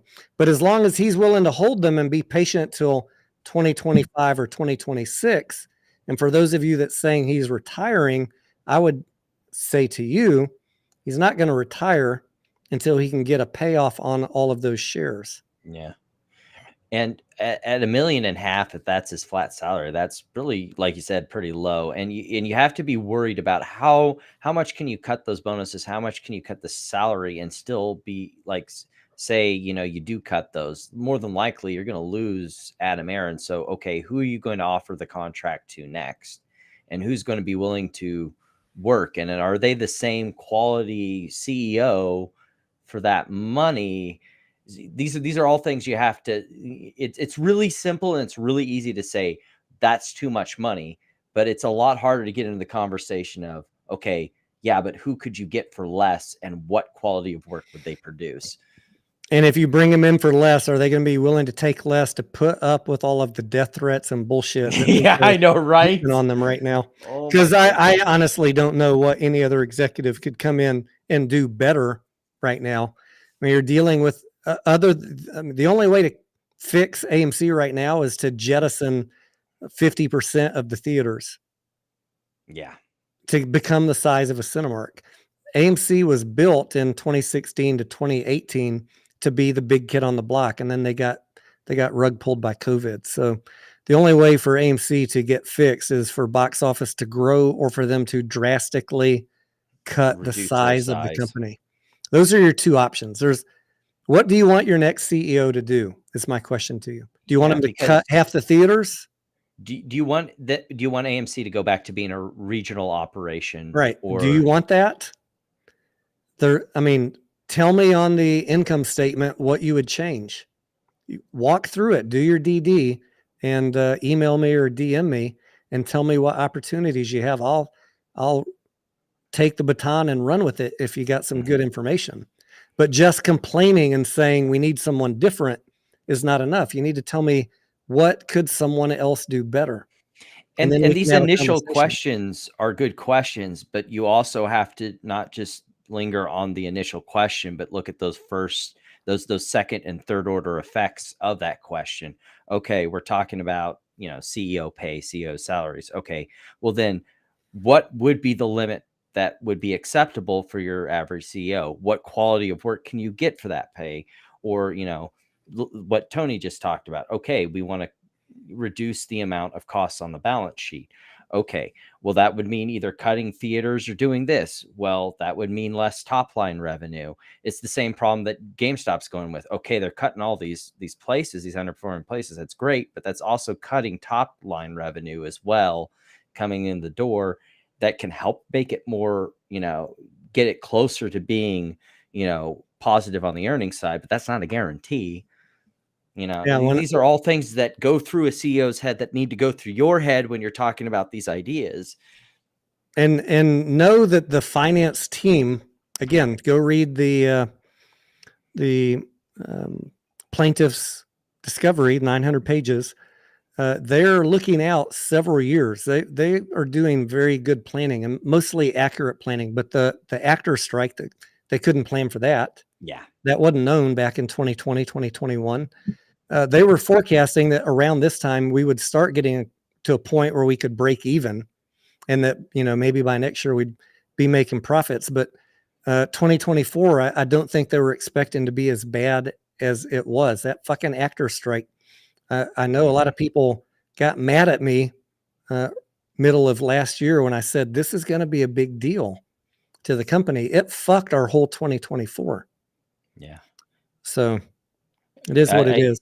I see RA there. Are you long calls, Tony? I assume he means AMC, but I kind of want you to take that question because I have something to add. Yeah, I do have.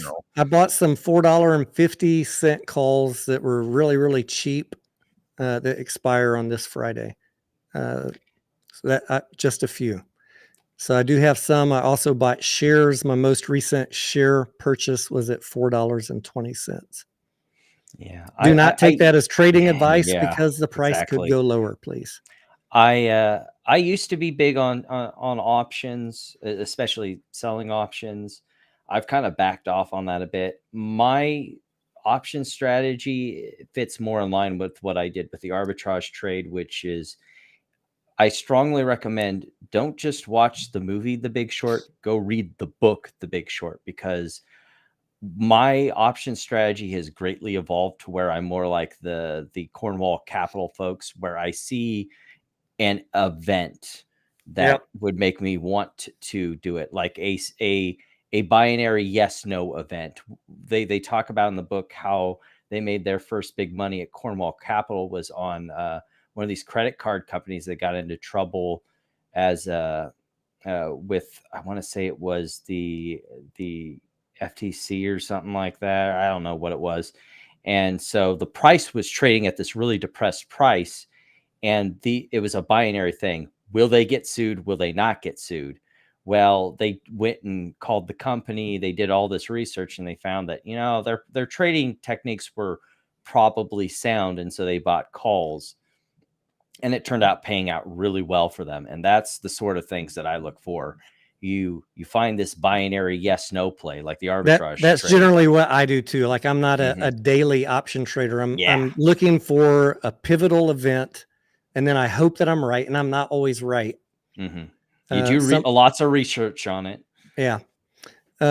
Someone said IV is not worth selling options. Yeah, I've been selling covered calls, but I did not sell any this week because the IV sucks. You're right. Not money advice. So I do have a considerable amount of shares, and I have been selling covered calls on them and lowering my basis on my overall position from options premium. Not money advice says, have you talked about Exhibit 36 of the 900-page discovery? I don't have it pulled up, but if you can tell me what is on that page, just give me a 2-sentence description of what it is. Maybe I'll have a recall of what you're talking about. Exhibit 36. I have read through it several times. I can't say that I have every exhibit memorized. I wish I'd kept some of those documents, because most of those, when the lawsuit was over, I purged them off my hard drive. They're still up on an investor relations page. Cool. I just don't feel like pulling it up right now. Right. I don't blame you there. Harry Dat Goat says, I bought because I like watching movies at the cinema. I'm going to be honest. I like watching movies too, my friend. And before, I'll tell you, before investing in AMC, we would go to Alamo Drafthouse. We'd go to Cinemark. Occasionally, we'd go to AMC. My selection criteria is what is closest at the time that is most convenient to me. I have to ask you a question, Tony, because there's this review group that I used to listen to around 2007 to about 2010, and they always talked about the Alamo Drafthouse. What's it like down there? What about it? Well, I've spent years listening to it. Like it's quite an experience. But. It's the seats are not anywhere near the comfort quality level of an AMC, but they were. I remember going to the Alamo Drafthouse in probably the late 80s or the early 90s in Austin when they started. They had a location right downtown, and it was so weird to be able to go in a movie and order a beer. Yeah. Now that's the hip thing. Yeah. I mean, they grew, and my wife loves to, she loves the food there, and every movie, can we go to Alamo Draft? No, we own AMC. We're not going to a competitor. Until I sell AMC, we're not going anywhere else. That's my next campaign. That's my next campaign. Once AMC turns profitable, I'm going to buy some shares. I'm going to get some of you guys together. We're going to go to KC, and we're going to be like, Adam, Aaron, I live an hour away from your fucking corporate office. Why don't I have a theater in my town? Oh man. Yeah. So the only theater that I've gone to since 2021 has been AMC. I think, in 2 years, maybe one exception. There might have been one time I gave my wife a pass. Oh, I remember what it was. We went to this very fancy theater in the Domain, which is like the high-end shopping center in North Austin. Mhm. It's really expensive. They have a huge lobby with pool tables and Ooh. all sorts of comfortable lounge seating. It's a hangout, not just a theater. Right. And we went in, beautiful, luxurious chairs. You get a blanket. Oh, dang. Yeah. I mean, it's top notch, but you pay for it. It's expensive as fuck. They have a good menu. We just ordered the popcorn and something else, and the fucking movie was ending when they brought us the popcorn. And I was fucking furious. I'd be too. And it's like, where was this when the movie started? Yeah. So when we left, my wife was like, "You need to ask him, where's that food? Where's our food?" I was like, "Nope, we're going to wait and see how long this shit takes." I would be too if I was paying top dollar. When it was done, I went and found the manager, and I said, "What the fuck, man? We paid top dollar for this. Our popcorn didn't come till the movie is ending. We never even got our food." He's like, "Oh, well, I'm sorry. We were short-handed tonight." Da, da, da. I was like, that's the best you got? I'm sorry. How about we're going to comp your bill? Yeah, we're going to give you free passes. Yeah. Fuck that place, man. I will that's what I hate about go back to that place. That's what I hate about some of these high-end places is that they kind of just assume, oh, well, we're so great that you'll come back again anyway, right? Fuck them. No. If I'm paying top dollar for something, I want top dollar service. Yeah, I want that. We're going to grovel at your feet one of those, experience if we fucked up. Have you ate at one of those like restaurants where it's like the multi-course meal places? Yeah. My mom took me to one of those for my birthday, and I was so disappointed because like it's like a 9-course meal, so like the portions are real chintzy dinky, and you pay out the fucking wazoo for it. And so afterwards, my mom could see I was kind of disappointed, so we hit up a wing shop afterwards. But the good thing about those is if they did it right, correct, you should leave feeling just full enough, but not stuffed. Mm-hmm, mm-hmm. My favorite meal that I've had like that is one of our top sushi places here. Ooh. Uchi or Uchiko. They have 2 locations. Mm-hmm. And when I go there, my wife doesn't really like raw fish, but she has learned to like edamame. Oh, yeah. And she'll also eat chicken fried rice. But I don't know that Uchi is a place where you go to order fried rice. But when I was single and dating, I would go there, and for a good date, just order the chef's menu, which you have no fucking idea what you're going to get. Oh, no. It's not even listed. Oh, no. Yeah. So every dish is handcrafted by the chef, and it's paired with a drink. Mm-hmm. And that is an over-the-top experience at Uchi or Uchiko. That's interesting. But you're going to pay through the nose for it, too. Oh, I bet. Good sushi is not cheap. I've learned from not experience, but seeing other people's experiences and knowing I don't want those experiences when I get the tab. But I will say I have found some Japanese restaurants where you get a good glass of sake, like the plum with it heated. That's the stuff right there. RA says he's been going to AMC since he was a kid and always loved it. Yeah, I've never had anything against AMC.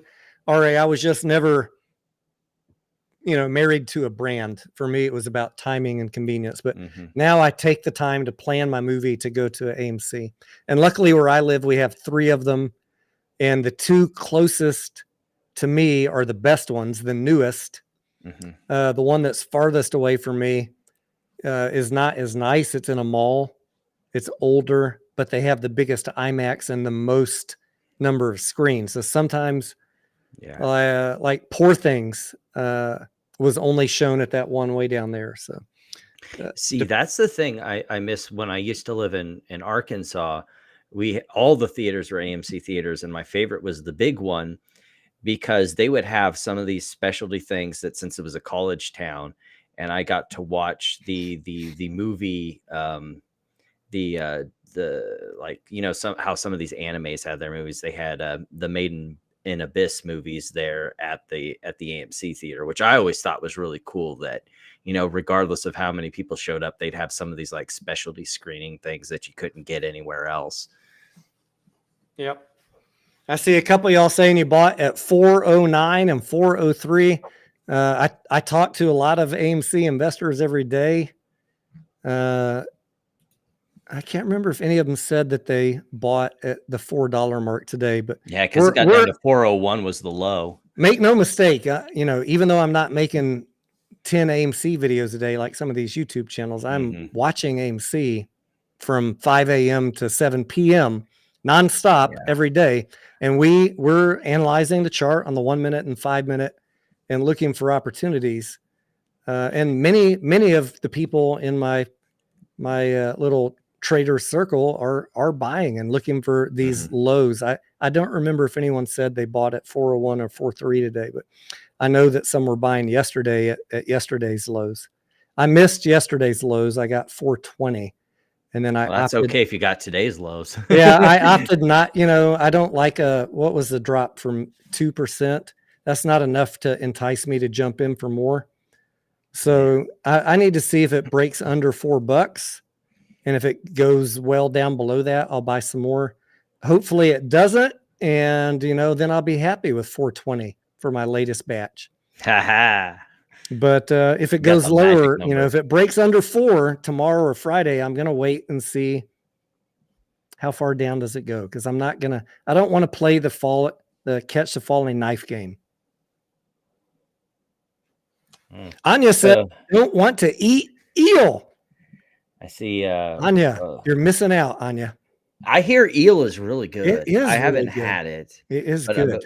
I follow a channel called Abroad in Japan, which the joke is that the guy's name is Chris Broad. He's a UK guy, so Abroad in Japan, ha ha ha. But yeah, he's always said that eel is really good, and you're missing out if you don't try it. You should try it at least once. So for Stiflers says he bought shares yesterday and options today. Chat James says 550 moon tickets at 409.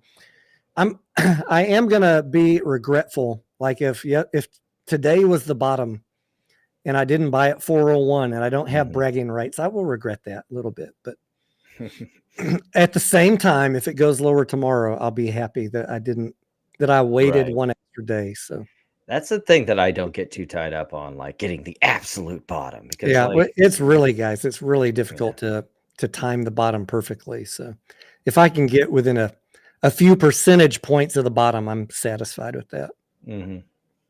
But it is good bragging rights. If you got 401 and it never goes down below that, I hope you post it.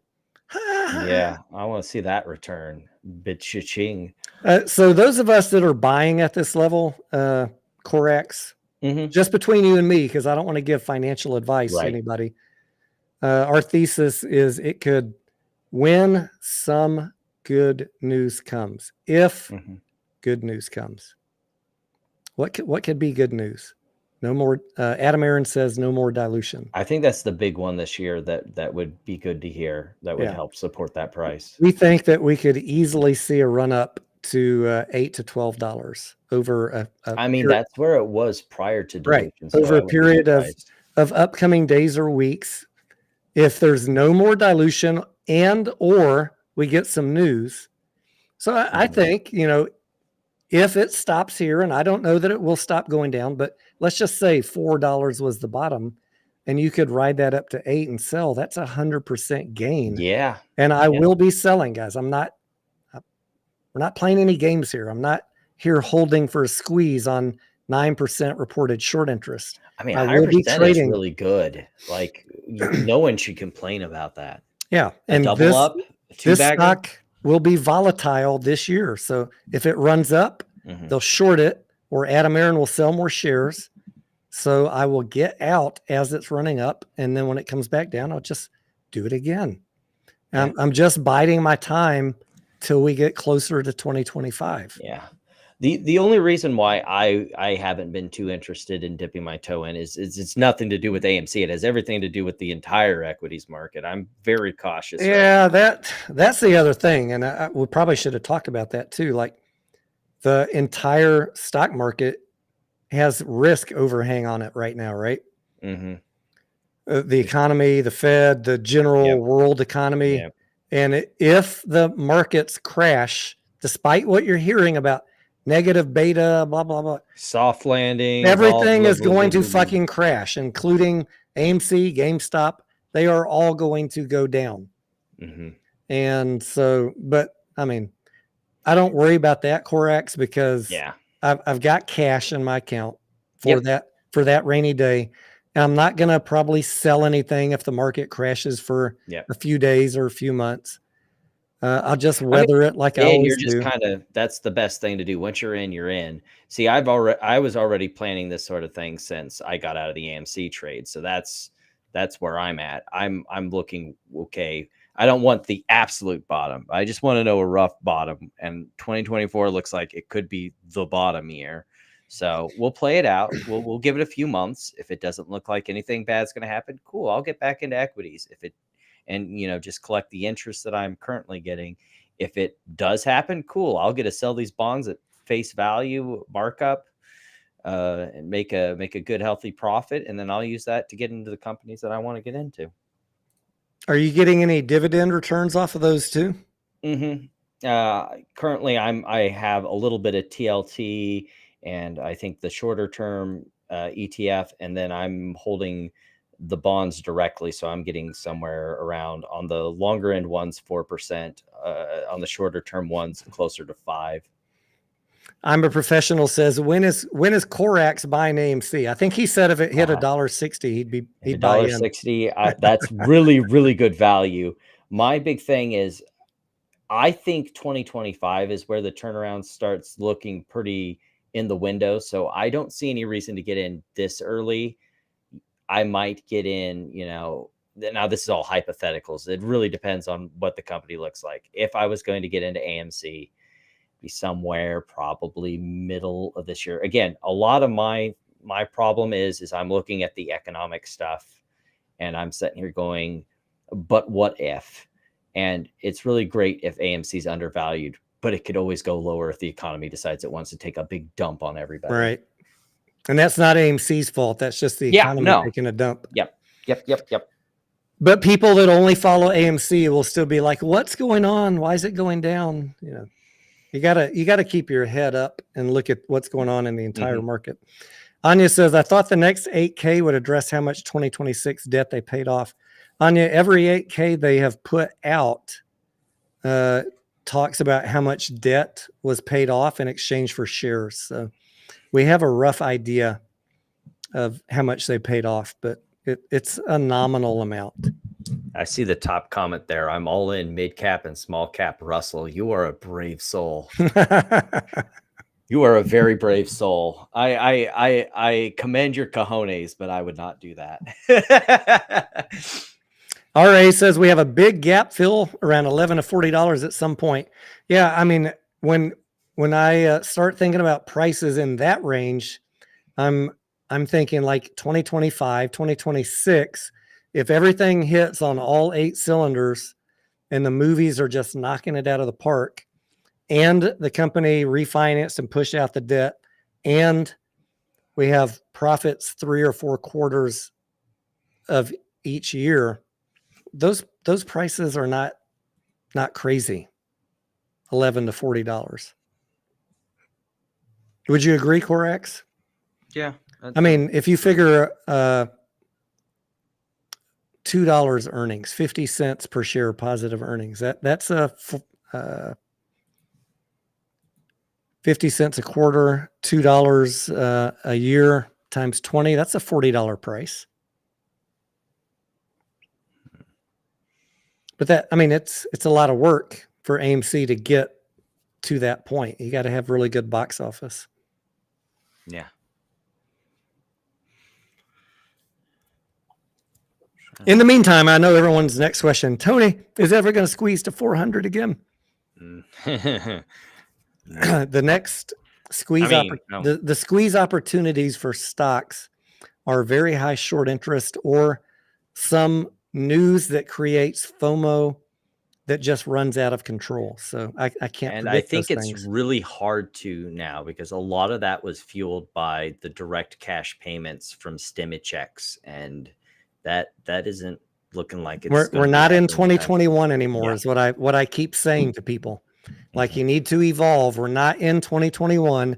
Change up how you're looking at these plays, including GameStop, including AMC, and don't ride everything to zero on principle. Look for buying opportunities. And if it turns around, look for selling opportunities. You can hold, if you're underwater and you want to hold those shares to the grave, fine. But if you have a little extra coin and you want to jump in at a low and then sell it into a run up, I think there's nothing wrong with that to recoup some money. I think the absolute worst thing someone could do is keep on averaging down. And then as soon as it starts moving up, I'm holding till 400 and it stops at 12 and then goes back to 4. Yeah. What did you just do? You just missed an opportunity. I think people see, that's one of my biggest problems is that people take little snippets they've heard, like, dollar cost averaging, and then they extrapolate it into this thing that isn't what it was talking about. Like, dollar cost averaging was about, the Warren Buffett thing of like fundamentally sound companies or index funds, where the general history of the stock market in general is that it moves up, not that individual companies. Warren Buffett was investing in financially sound companies, not short squeezes of money losing companies. He would never invest in a company. And that's why averaging down or like dollar cost averaging makes sense, because he had done his actual DD. Yeah. He'd done his DD. Like, he knew the financials. He'd talked to the executives about their plans. He knew everything about those companies. Or like an index fund where you're playing the market, and like Warren Buffett also likes to say, it's kind of hard to bet against the American economy on the long term. Stifler says fundamentals matter zero in a squeeze type play. That is true. I mean, that's why we bought in 2021, right? We all bought in 2021 for the squeeze. I started buying in late May 2021. And guess what? I was not on YouTube till July, guys. Guess what I did? I bought a little bit of shares and a lot of options. And I was watching Matt and Trey just like you guys. And I sold those options into the run up and I made a fuck ton of money. And I got pissed at Matt and Trey still buying options at $60 and convincing through their actions for people to buy at the top of a squeeze. And that kind of made me upset. Now, after the price started coming back down, I had a lot of money and I bought some more AMC thinking that the short interest was still high and the economy was still cranking. I thought that we could get a second squeeze just like GameStop did, but that didn't really happen. There was that one run up many, many months later to like $30. And I still kick myself to this day that I didn't sell on that one. I rode it all the way down. All those shares I bought after the June run up, I rode all the way down to $8 before I converted them to APE for $1.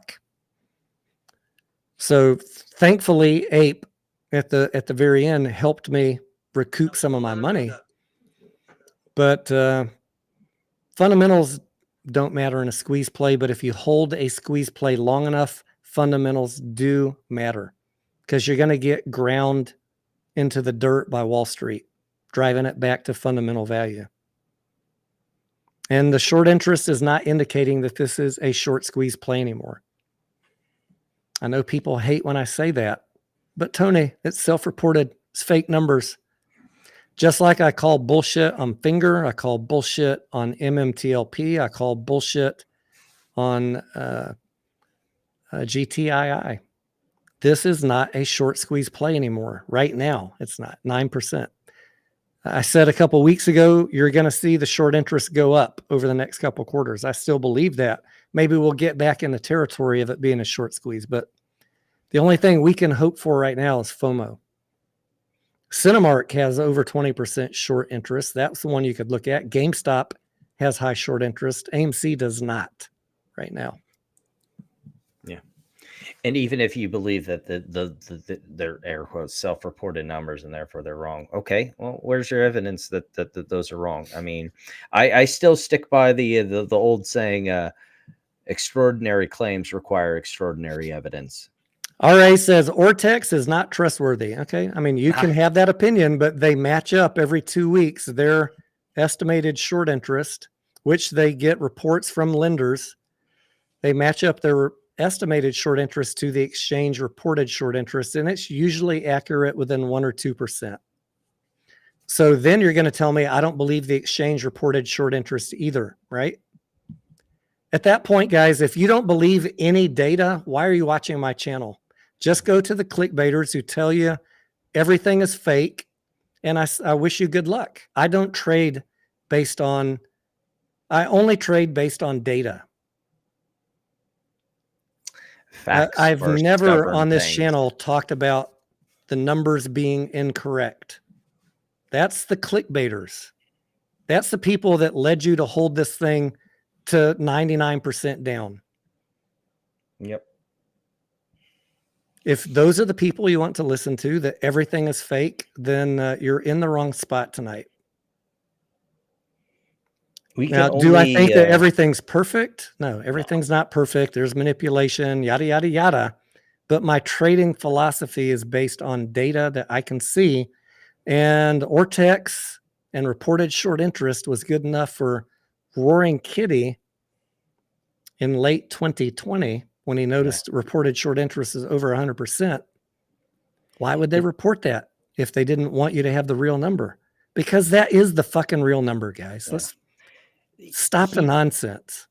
That's the funny thing is like people hold, Roaring Kitty up to this as almost this god level status, but they don't listen to anything that he actually said. Like, this is someone who was a professional, like licensed professional who used this data, used these numbers and everything. And you go back and listen to his videos and how he, built these spreadsheets and did all this sort of research and information. And you're just going to ignore all that advice that he gave you? People for the last 2 years only like the numbers if it matches what they want it to say. And if it doesn't match what you want it to say, you say it's fake. I don't think that is a smart investor philosophy. Yeah. That's just me. I've watched every tiny retail community in the last 2 years get wiped out to zero saying the numbers are fake. Yep. BBIG, MMTLP. I mean, the list goes on. And I've tried to chime in once or twice before they got wiped out. And I get shit on by the entire community.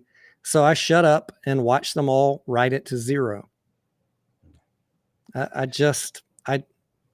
I'm not going to be out there every day on Twitter saying, you must believe Ortex. I'm just going to occasionally talk about it on these live streams, and you can either tune into the channel to see what I think or not. It doesn't matter to me what you do, but that's how I trade. That's how we've always done it here since 2021, is talked about only the Ortex reported numbers. Yeah. I do have a question here, since, Tony's got his background to have a little fun with the chat. Yeah, I don't know if anyone's as nerdy as I am, but someone like Tony's got that Ranger vibe to me. He's definitely a D&D Ranger. Anyone got any clue what they think Tony's class, D&D class is? Yeah, that's a good question. If I was playing Dungeons and Dragons or World of Warcraft, what would be the number Tony's one class? I bet they can't guess it. That'd be interesting. What? So you have a class in mind. This is going to be extra fun. I played World of Warcraft back in the day. Awesome. Yes. I had at least, I played it so much, Corex, that it probably led to a divorce. There's plenty of people that I know in my friend circles that are like that too. I never really got into MMOs, but I've always been a pen and paper guy. In all fairness, it wasn't just World of Warcraft though. I had a job where I was out of the country for 6 months of the year, and that didn't help either. Yeah, I bet. But yeah, I had probably a character in every class, but I had my favorite. I'll tell you what mine is right out the gate, so the chat doesn't have to guess. I'm a big druid guy. I love playing druids. Nobody's guessing. It's no fun. Come on, Elon guys. says, can we have some fun and name some OG apes who came and went? Sure. Yeah. List them out in the chat. Anya says, Tony is from Yellowstone. My wife really wants me to be from Yellowstone, Anya. She bought me a vest. Yogi Bear. She bought me a vest. No, not Yellowstone, the Yogi Bear, the TV show, correct. Okay. She bought me a vest last Christmas that I wear sometimes. You guys will see it on the chat, on the live streams. Ooh, she's like, nice. I thought you'd like this because it looks like Yellowstone. She knows I love that show. Jorge says he was an infant when World of Warcraft was released. You are a newbie there. Yeah. Anya says, Tony, why are you wearing 5 layers? I am getting a little hot now, Anya. I'm wearing 3 layers. I have a t-shirt, a sweater, and a coat, but I was going to put the vest on, Anya, but because I have this background and my vest is two-tone, I was getting a lot of blinking from the green screen. Mm-hmm. So I just picked a solid color jacket, and I'm a little hot right now. I'm not going to lie. Yeah. All right, we got Rico's Trades. Is Rico gone? Trey's Trades, Review Dork, Short the VIX. Review Dork and Short the VIX switched to their 1348 thesis, which is fine with me. Aviv Hader, I faintly remember him. Tom Zizuko, he was the fucking worst, man. Tom Zizulo. Good Lord. That guy would read I don't know if you ever heard of him, Corex. No, guys, I want to tell you about this SEC rule that just came out, and it'd be a 10-page rule. He'd pick out 5 words that supported a thesis that he wanted to push. Look at this right here. It says that yada, yada, yada, and this is bullish. And I'm like, you completely misread that entire fucking rule and regulation. But he was a young kid. You know, he did videos with like piles of fake cash on the table, like he was some big shot. He was one of the absolute worst. He's got his marketing down, I guess. See, yeah, I didn't come in until 2022 starting to do videos. So like most of these people are like who's that again? What? Rico, I liked Rico personality wise. Some of his live streams got a little annoying because it wasn't, designed for my generation. It was designed for like the millennials with the very Twitch type live streams. Mm-hmm. But the biggest problem I had with Rico is he was trying to chart the stock, and I am adamant that you can't chart a squeeze play on the decline. Yeah. So my big problem with a lot of these charting channels is they got too many fucking lines going on. It's like, it starts looking like a Picasso painting. They all become algo decoders, like Ants Trades now. What a fucking crock of shit. The algo says it's going to do this. This guy's got a perfect record of being wrong for 12 months now. Yeah. Corrects. And if they're wrong, they either say they were early, or they switched up the algo, or they flipped the algo, and they talk about or they stretched out the algo. Then they talk about these algorithms like they're these omniscient beings, that they're just created like these artificial intelligence that are like got psychic powers and everything. It's like we talked about it when AlgoHack was on. They're pre-programmed things. They have set parameters. Like they don't pre-programmed to evaluate the current situation. Yep. They're not pre-programmed to take it from here down to there and then back up to here and then down. Yeah. They react to current inputs. That's really that simple. That's why you can't predict it. If it was that easy, don't you think someone with a lot more brains and money than you would be, make a billionaires by predicting the algos. What? Yeah. Come on. It's all just designed to generate views and people that think they know more than they actually know. Yeah. Elon's test says that young dude who opened up with, "Hey guys, what's going on? Hey guys, what's going on?" Was that Short the VIX? Commander 35. He was a funny dude. New York Angelo's still out there pumping every day. Yeah. Lou was another guy that he talked a good game, but he didn't have a damn clue what he's actually talking about. Your wife's boyfriend says Tony has a secret cache of guns hidden behind a false wall. That could be true or maybe not. Chris says, I remember Lou didn't know what a Q-SIP was. Yeah. Did you Hey, he was on a live stream. He was on a live stream and he got a call from his buddy. He's like, what? There's going to be a new ticker. Okay. What is it? And he got out his pen and his paper. CUSIP. Okay. Thank you for letting me know that. I was like, what a fucking retard, man. He legit thought QSIP was going to be a new ticker. Wow. You can fool people that don't know what they're, that are new investors, but any of us that have been around the block for a while, he didn't fool us for a second. I've got a little bit of animus towards him because I called him out a couple times and what did he tell me, guys? He said, I forget what he said. He was going to bury me. Gary Gensler was going to take his robot Godzilla and save us all by April 1st or whatever his date was, March 1st. And I was like, nothing is going to happen by that date.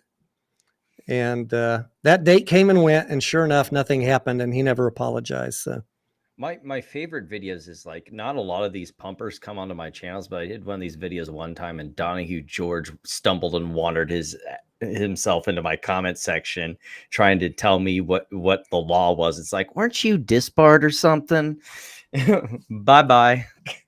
Yeah, I have, I wish I could talk to Donahue George. Like I genuinely don't know if he's that clueless or if he's just making videos for views. Why not both?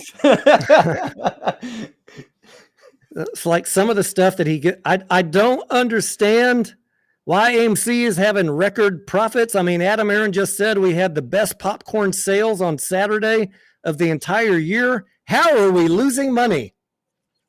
Okay, Donahue. There's some of it that that one day of popcorn sales doesn't mean a quarter or a year. Like, use some common sense.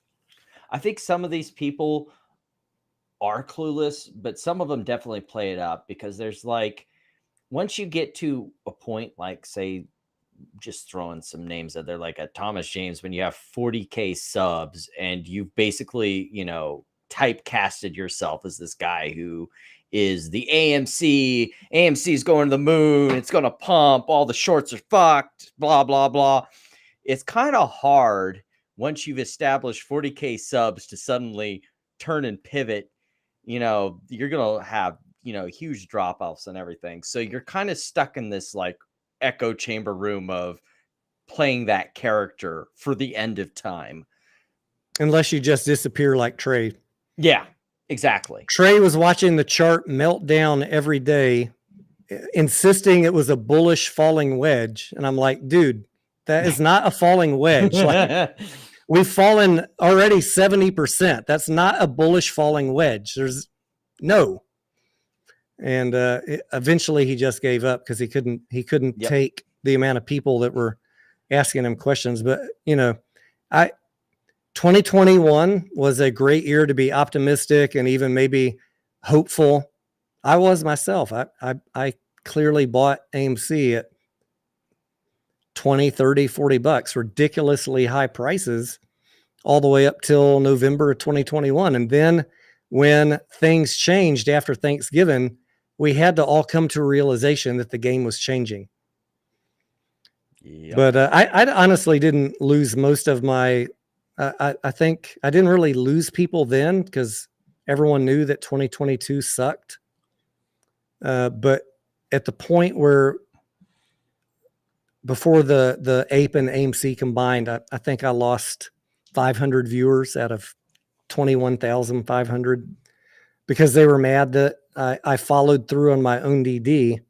The Ape was going to go up and the AMC was going to go down, and there was an arbitrage opportunity there to make some money on, and that there was going to be a reverse split and dilution, and that might not work out well for investors. Now, I can't give buy and sell instructions, but I laid out very clearly what I thought was going to happen.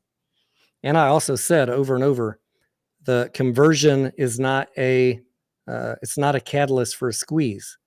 So I don't know how much more I could have done to connect the dots for everybody, but there were a couple people that were mad that I stepped out of the play for a week or two, and then I bought back in after it dropped down.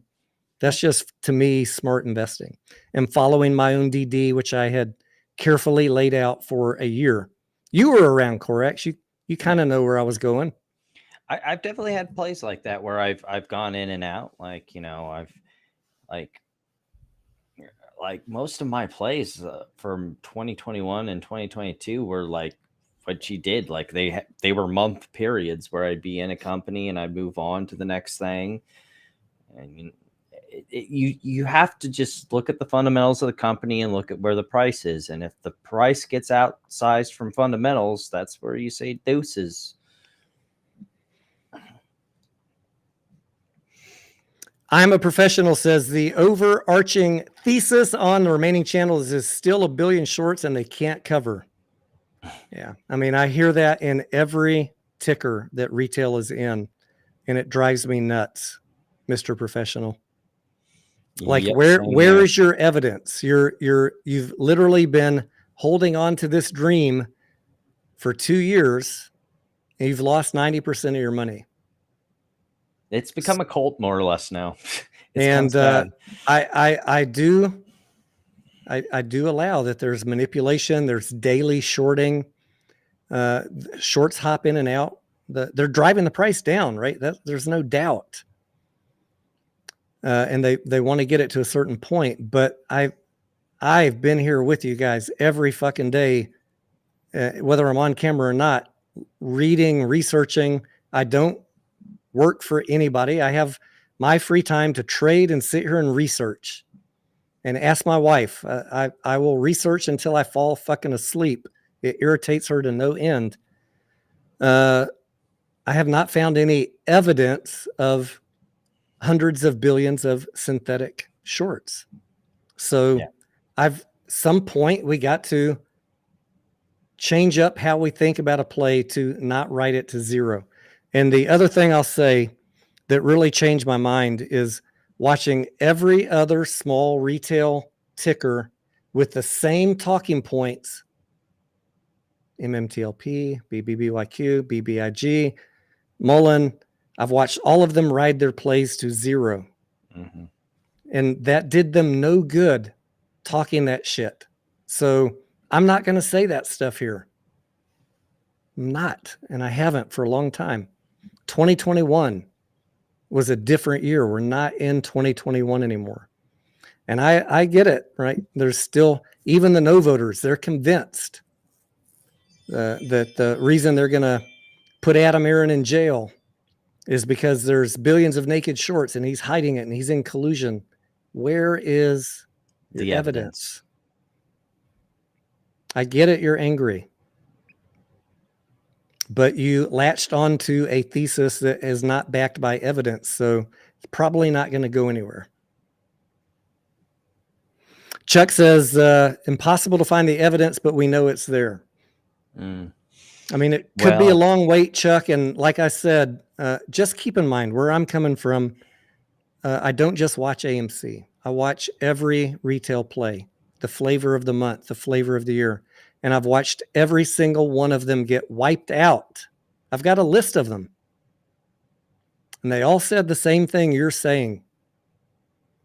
The one thing that I like about AMC is they have increasing revenues, increasing profits, and there is a light at the end of the tunnel in 2025.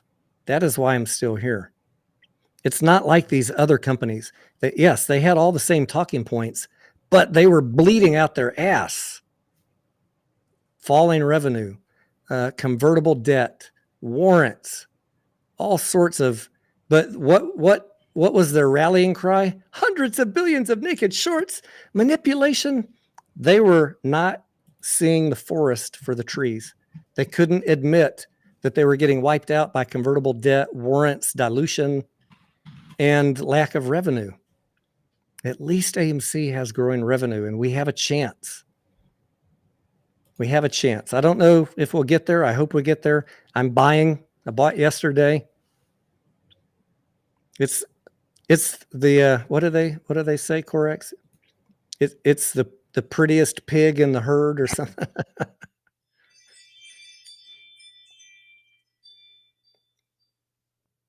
Still there, Corex? Oh, I had my microphone muted for some reason. What's that phrase? It's the cutest. Yeah, you said something like the cutest pig. I've always heard the cleanest sheet in the laundry.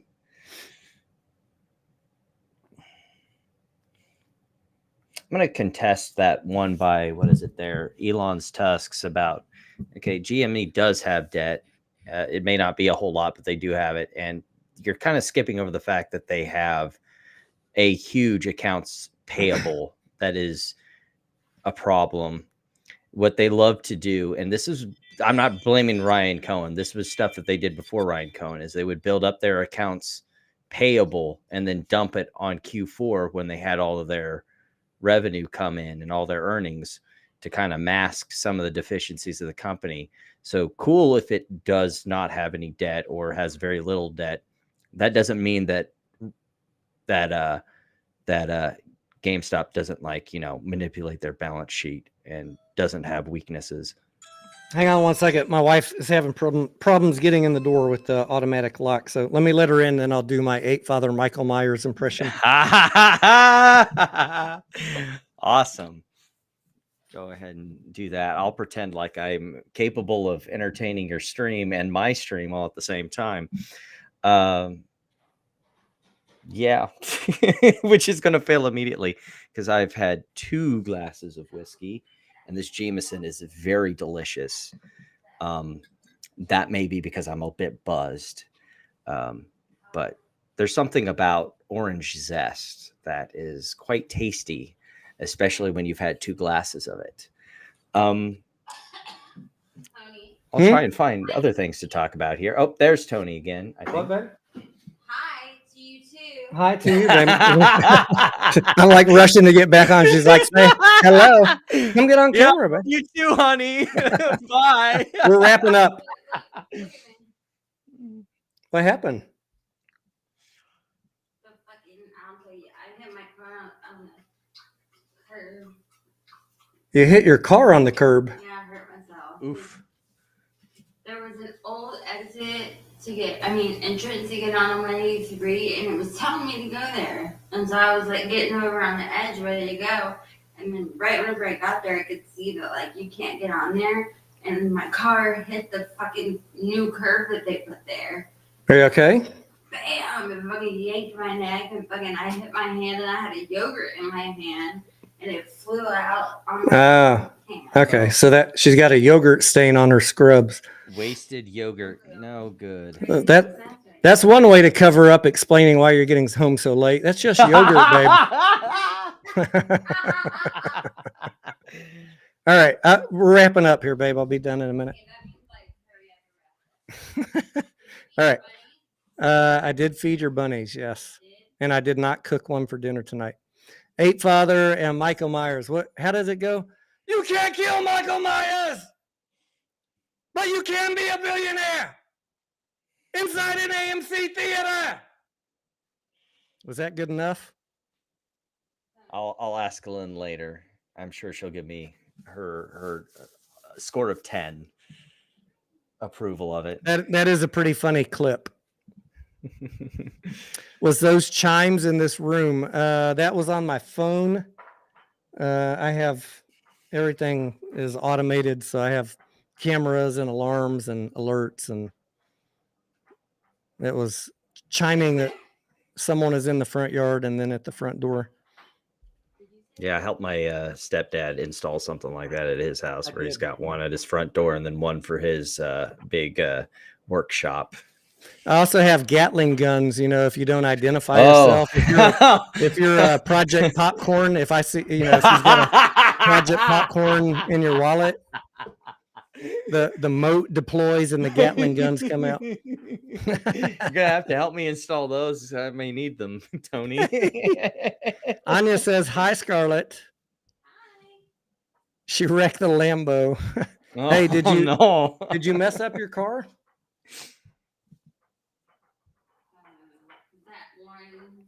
That one rim that you already dented is dented worse. It's more fucked up now, and then the back For one shame. has like some.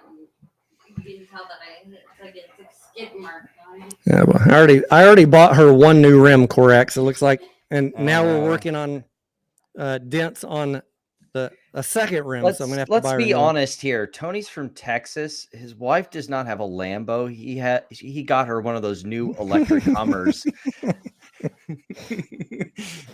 Anya says maybe just the tires hit the curb. No, you don't know how she drives, Anya. When she hits a curb, she goes full into it. Boom. Full send into the Yeah, curb. full send. Hey, Tommy, is Jessica here? As far as I know. Elon's Tuss says, bro, let me thank you for sticking with this the whole time and continuing to fight the good fight. I do my best. There's a lot of days when I got to deal with all the hate and the lies and the people saying I'm paid and they want to sue me.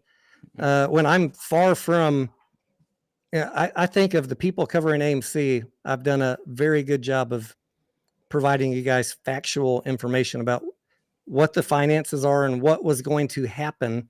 And I haven't been wrong about much of it. It is really irritating to have to deal with all the bullshit. And Corax has got a lot more patience than me. Yeah. I notice you catching a lot of cannon fodder right now. Yeah, I tend to also, like you said, I don't let it get to me too much, and I've been on the internet long enough. I know how to punch back. I'm not into the whole fighting thing, like the punching back. It's just like, for me, that's not what I'm here for. I'm here to I help understand people. that completely with you. I just know some of them are I love to bullies. see you do it, but I mean, that's Yeah. not, I'm here to have conversations with people. I understand. that I wanna have just a grown-up have no conversation. stomach for bullies, and so I Yeah, like giving them wedgies. there needs to be somebody pushing back on all of them because they're way off base. Like the whole, how dare you say that because I don't like Adam Aaron, someone's paying me. Have you heard those guys? They get butt hurt because someone said, you're just talking bad about Adam Aaron because you're a hedge fund plant. How dare you say that? I'm just a retail investor like you. Well, motherfuckers, how about someone like me? Yeah, I'm some just of a them retail don't. investor like you that has a different opinion. No Some one of them pays don't me, like. but you spend your entire day saying that all of us are paid because we're Mhm. trying to give a different opinion. Maybe if you would grow the fuck up, we could One of have my some adult favorite new conversations, ones but is they're when way they past talk. that point. Yeah, my favorite one is when they talk about they want fair markets instead of the free market we have. My favorite is when you call them out for being a socialist. They don't take to that too kindly. The 4-leaf clover says, should AMC require delays before movies hit streaming services? I think you're talking about like Amazon. There is a smaller theatrical window, I think, for Amazon movies than some of the studios. But there is a theatrical window that's negotiated between the movie producer or the studio and the theater companies. They lost a little bit of that leverage in COVID time because no one was going to the movies, and I think these people are starting to see if they make the right movie, they can make a lot of money with the theatrical window. And really, even if I still think even if streaming becomes the more popular thing, you just, theaters are like a marketing tool. It helps get the message out about your movie and draws people to your streaming platform. So why would you want to totally get rid of that? I was just having a conversation with somebody in Twitter DMs about that today, about Amazon. They're starting to do these the screening. If you're an Amazon Prime member, you can go to a screening that's available for one day at 7 p.m. about a week before the regular release for regular distribution. And I said, Amazon could really lean into that. They should stop doing direct to Amazon movies because they put out some quality stuff, and start capturing that incremental revenue in the theater, build up the buzz, and then people will watch it on Prime maybe a second time, or the buzz builds. And if they couldn't afford to go see it at the movies, they can then watch it on Amazon Prime. They're going to watch it anyways. Why not capture the incremental revenue in the movies? So I hope to see that Amazon partnership with the movie theaters increase over the years. Amazon's been doing a lot of things. They just recently scooped up, I can't remember what the name of the company is off my top of my head, but they were in bankruptcy. They did a lot of these regional sports networks for like baseball and hockey, and now all that's going to be on Amazon Prime, which is, I mean, good for them. That's going to be crazy. It seems like they're starting to move to expand their tentacles, and as far as that is, and I think it's good for a lot of these movie theaters that they're wanting to do these showings, because that gives a mutually beneficial opportunity. Super Steven, what's up? He says, are we gonna make it? Steven's setting me up with a leading question here, because I talk to him almost every day. I already know you can only ask leading questions on Cross. Yeah, Steven, I'm gonna ask you, do you think we can make it? Are we gonna make it? Douglas says, have we talked about Tesla yet? Not in depth. I own some Tesla. I'd like it to pull back considerably so I can buy some more.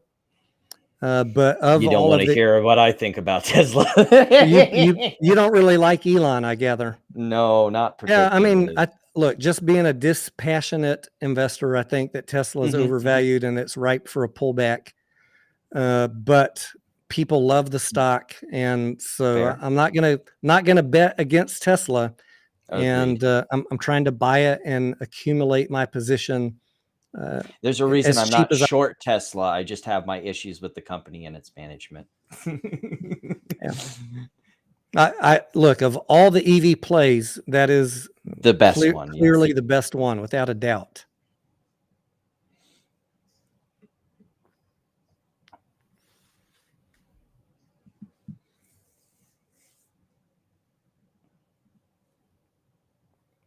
Four Leaf Clover says, why movie numbers are dropping? Could it be related to the streaming turnaround? I think a lot more of it this year has to do with the strike and some of the delayed release schedules, right? I mean, once you greenlight a project, it takes years to film and then edit a movie. And the fact that they were shut down for the writer's strike for ever many months that was, did not help our 2024.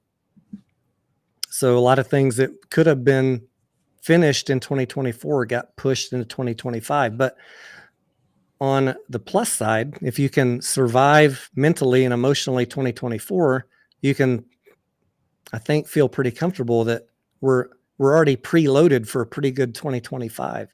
We had everything that was on the slate for 2025, plus everything from 2024 that got pushed. I think it could be a really good year. Anya says, buy Scarlett a new car, a Rivian. We might get a new car, Anya, for her sometime soon. I think you probably already know she had an engine replacement under warranty. So I'm looking to dump that vehicle, and she wants a little baby Denaro. So we might have to upgrade her vehicle later this year.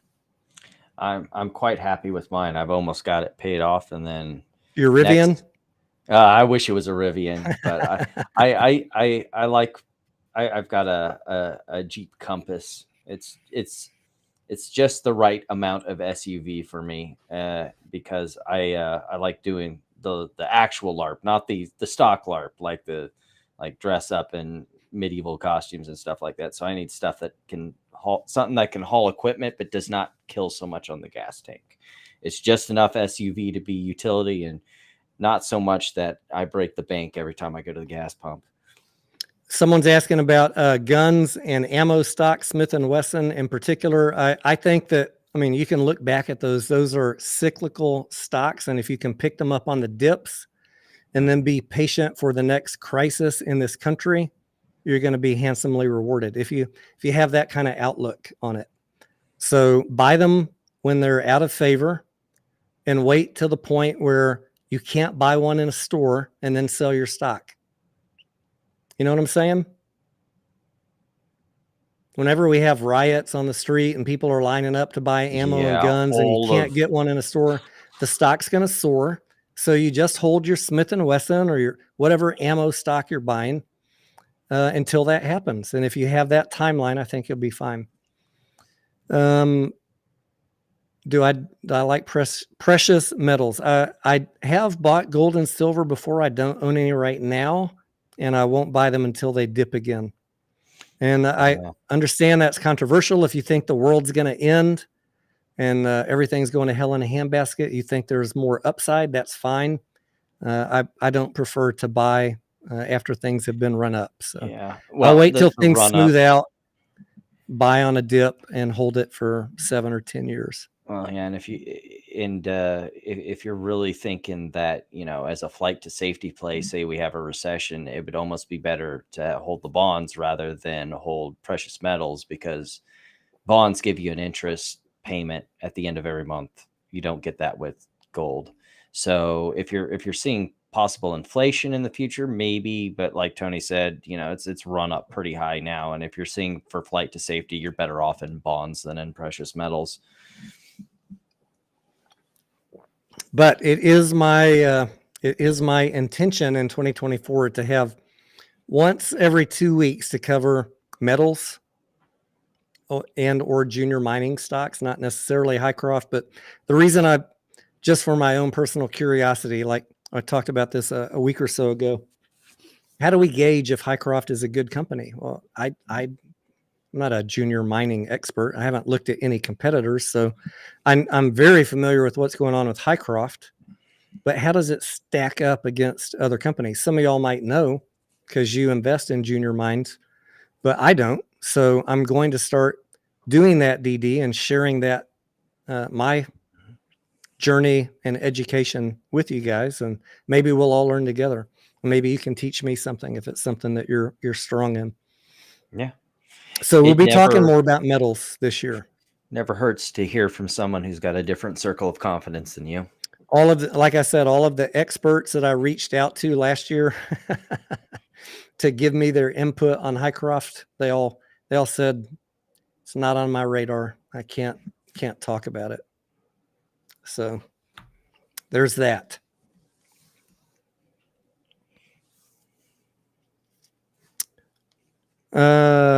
Stifler says, didn't the bank sell 200 million of ounces of silver right after silver broke its triangle and dropped it? That we can't win. That's the other thing I worry about, that there's some hidden supply of silver, and gold and silver are just as manipulated as everything else. Silver, that's the thing with silver compared to gold, is there's a lot more supply of silver as far as mineable silver than there is gold out there. So there's a lot more volatility in the silver market than there is gold, from my understanding. Stifler says, Adam Aaron bought Hycroft, therefore I stay away. Hycroft is not on my bullish list. I know that makes a lot of people mad. If Hycroft does good, AMC will, see the benefits on their income statement. What are you talking about, Tony? Talking about it even in the first place has got you on a lot of people's shit. Oh, yeah. I mean, the fact that I made a Hycroft video, even though I said in the video, don't buy it, people call me a Hycroft pumper. Like, actually watch the video and, maybe learn something. No, I don't pump Hycroft. I try and provide educational, information for you guys that don't want to read the documents. I'll spend the afternoon reading the document and give you the info in 5 minutes, so you don't have to. But I think if you have a 5 to 7 year outlook, maybe things will change for Hycroft. I'm not throwing anybody under the bus from AMC until we see the final outcome, and it's too soon to know the final outcome. If they fuck it up, if Hycroft goes bankrupt, I will throw them all under the bus, and then I'll back up over them, and then I'll go forward, and then I'll back up again. And then I'll But- have a video on the bankruptcy filings. Yeah. But right now, anyone who's telling you, you know, Highcroft, AMC wasted their money, that just, if you say that to me, it tells me you haven't bothered to understand the timing of the play. That doesn't mean that you run in and buy Highcroft right now. That's not what I'm saying. But to say it was a bad investment tells me you don't understand the timeline, because it's way too early to judge. They're only in step 1 of 3. We got to get the plan, the feasibility study, and then we got to get to mining. So we got years to go on this thing. I'm waiting for the right entry. Yeah, and like on the last video, I was when Mike, I believe, was here, we were talking about NG. They're still not producing revenue, and they've been around for, I think, about as long as Highcroft. Did you say Highcroft? I mean, possibly.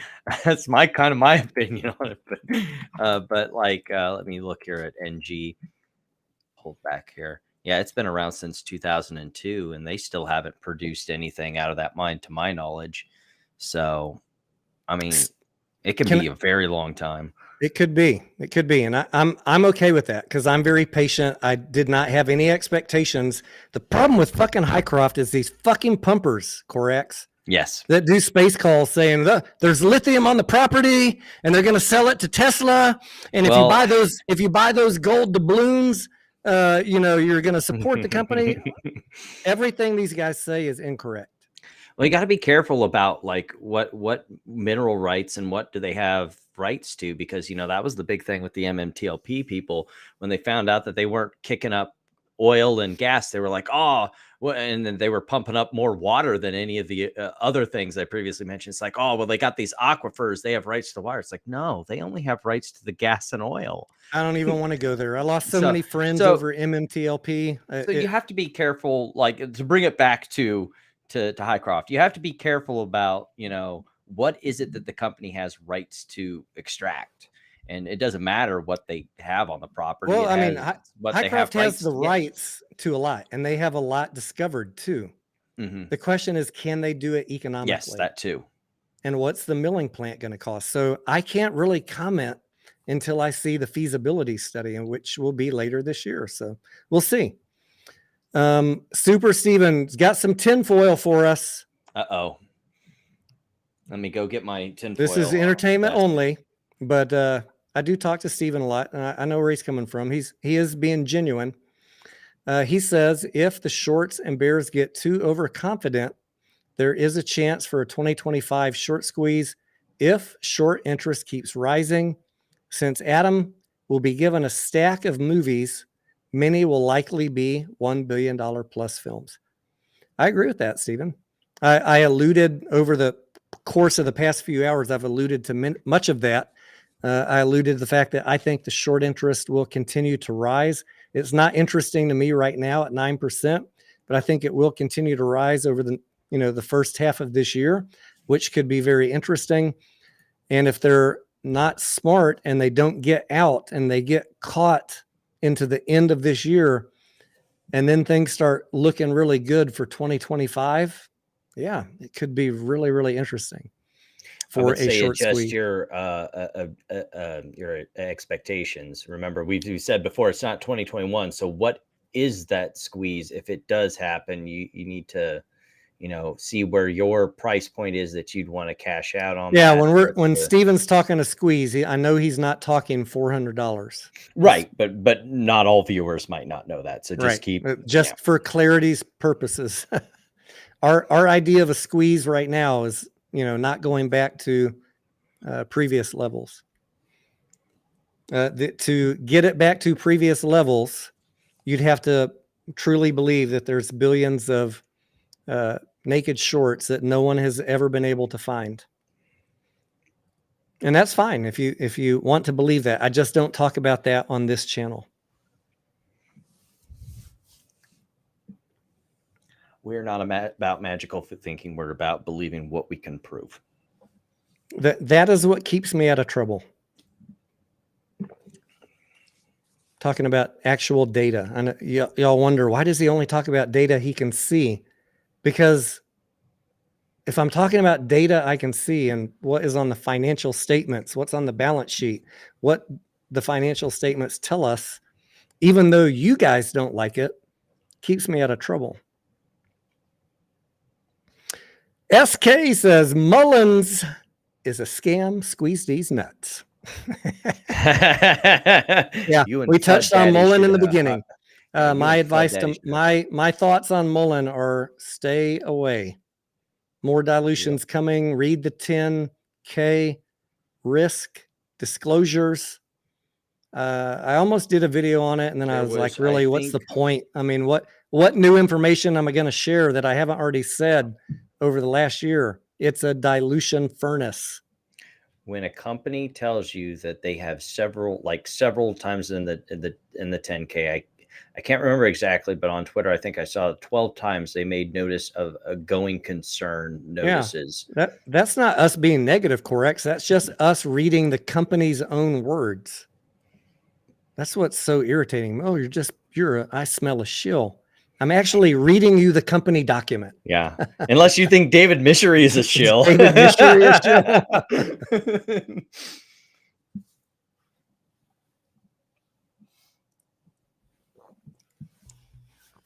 shill. Clark says, a buddy of mine sent me a link from TikTok that said Texas is closed. I think our governor has been taking some steps, Clark, to shut off the border and even keep out the border patrol, the federal agents from letting people in. You know, they've been letting people through the barbed wire, and the Texas governor has been putting state troops down there and saying, no, y'all ain't getting close to our border. You can kiss my grits. Grits are pretty tasty, I will say that.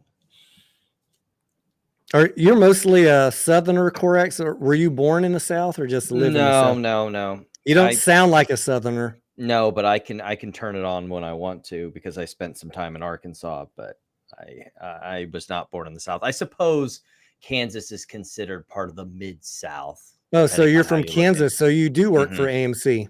I know, right? That was the joke I made. You were born in Kansas. You obviously work for AMC. It was one of those things. It's like, I apparently missed the memo where Kansas is just this open air corporate office for AMC. Yeah, cheese grits. That's my favorite kind of grits. Not something I have often, but it is pretty damn good.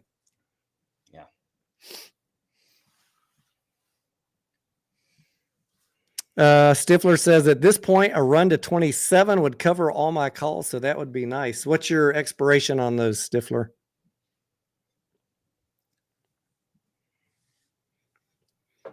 Did Railvin leave? I never got a reaction to my Ape Father impression. She might be in and out. I know she's on my side, so she'll respond, but make sure y'all clip it and play it next to Eight Fathers and see how well I do. Okay, I'll work it out. I've got some technical assistance. Not you, but you know who I mean. Mm-hmm. Your other friend. I'm sure I can work something out. January 2025. His calls are January 2025. So yeah, you got a year on those. That I already like whoever this is about their options strategy. Yeah, I mean, the longer you have on those, the better a chance you have. 27 is a little aggressive, but at least you gave yourself a lot of time. Yeah, I'm a big fan of leaps. Anything of a year or longer is usually where I like to hang out. I famously had leaps on Carnival Royal Caribbean that I bought when things hit the shitter, and I think they expired in January of 2023, Corex. And I had a lot. I had I forget, it was thousands of dollars worth of leaps.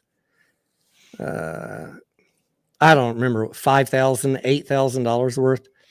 And this motherfucking stock would not go above my leap price until guess when? Right after expiry? Yeah, after I held it for a year and a half. Held it for a year and a half and watched Theta decay, and then right after they expired, bling! I was like, motherfuckers. Yeah. Yeah. You don't win them all, guys. You don't win them all. Clark, and I was so confident it would go up, and I was exactly right. Unfortunately, it's like they always know what our expiration is. Probably because I was not the only one. It was probably a bunch of us that had that idea, so they suppressed the price. This is why I don't like. I backed off on my options usage. Yeah, I mean, good luck getting the timing right. I think my biggest lesson on that is if I'm gonna buy leaps, I need to buy them not because I think I'm gonna hold these all the way till January 2023. I'm gonna hold them for a year and a half. I think the lesson is buy the leap to give yourself a lot of room, and there's minimal theta decay in the beginning. But if your thesis doesn't work out in the first few months, roll them to a later date before you get ground down on your option value. Does that make sense? Yeah. And the leverage is nice. So if you like how you take the longer dated ones, but you have like a short-term thesis and it plays out, you can cash in on it, or like you said, you can roll out, or you can just, close the position or whatever you want to do. That's probably that Royal Caribbean bet, probably my biggest ever options loss. Oof. But sometimes you gotta. I don't cry about it. Every time I lose, I learn something. That's how I view for sure any play, guys, that you lose money in. The best thing that you can do is not get emotional about it. Just self-assess. What did you do wrong? What could you have done better? And what will you do differently the next time? Like crying over spilt milk is not helping you. Being angry at people is not helping you. Blaming someone else is not helping you. Self-assess. What did you do wrong? What can you do better? And then just vow to do better next time. It's really that easy. And like I've said it a lot on different streams, like as a former football player, one of the things that they always grinded into us is like, you don't learn very much from your wins. You learn everything from a loss. Yep. What's that very famous day trader with the red hair and ponytail? You guys know who I'm talking about. Anyways, I heard him say on a live stream one time, the worst thing that can happen to a day trader is to make a lot of money on his first trade. Yes, I've heard that one a lot, because then you lock in all your bad habits. Yep. You assume that you're infallible and you got the matrix cracked. I think I learn a lot more from losses. I think a lot of the big problem that we have right now with a lot of the traders we have is they, like you said, went through 2021 into early 2022 and they locked in all their bad habits. I can't do anything wrong. It has to be something else in the system. Yeah. There's got to be a lot of people that need to grow the fuck up out here. Stop blaming other people. You're the one that's in control of the buy and the sell button. You had your DD. You're a grown up. No one influenced you. And you decided based on what you believed to either buy, sell, or not buy, not sell. And if that was a wrong decision, then just own it and don't do that again. It's really that easy. And if you can systematically eliminate those bad habits or those bad decision matrices, then you improve your odds going forward. And that's really what I want to teach you guys to do is minimize the losses. You're not going to win them all. I don't win them all. But we want to have more winners than losers and preserve our capital and grow the account over the long term. Your wife's boyfriend says Highcroft will end up saving AMC. That would be the irony of all ironies, wouldn't it? After all the shit that Ms. Garrett and Adam Aaron had to deal with for 4 or 5 years. When we get to that point, if Highcroft ends up making AMC a mint, you will see nobody apologizing. They'll all just scurry away. I don't know that that'll happen. They are sitting on a fuck ton of silver and gold. If they can extract it profitably, it could be very lucrative. But we'll have to see. We will have to see. I am going to remain hopeful, but keep my eyes open. And I will, as as it is appropriate, I will do updates for you. Anya says, and diversify. Hey, Corax, did you know there's a famous GameStop YouTuber that said you are an idiot if you diversify your portfolio? Man, I can't imagine who that might be. Just buy one meme stock and Costco and you're probably good. Diversification is for idiots. Not financial advice, though. Definitely not financial advice. Where would you get that idea? Guys, frickin' diversify. Diversify. Diversify by sector, Position diversify sizing. by risk. Yep. Diversify. Be smart. Learn from the professionals. Tony Denaro and Correct. No. Learn from Man, I sure ain't getting paid like a professional. learn from the professionals. Anyone you talk to that knows what they're talking about tells you to diversify. Yeah. If someone tells you don't diversify, you ought to be questioning what their motivation is to tell you that. Just buy GameStop. You don't need to diversify.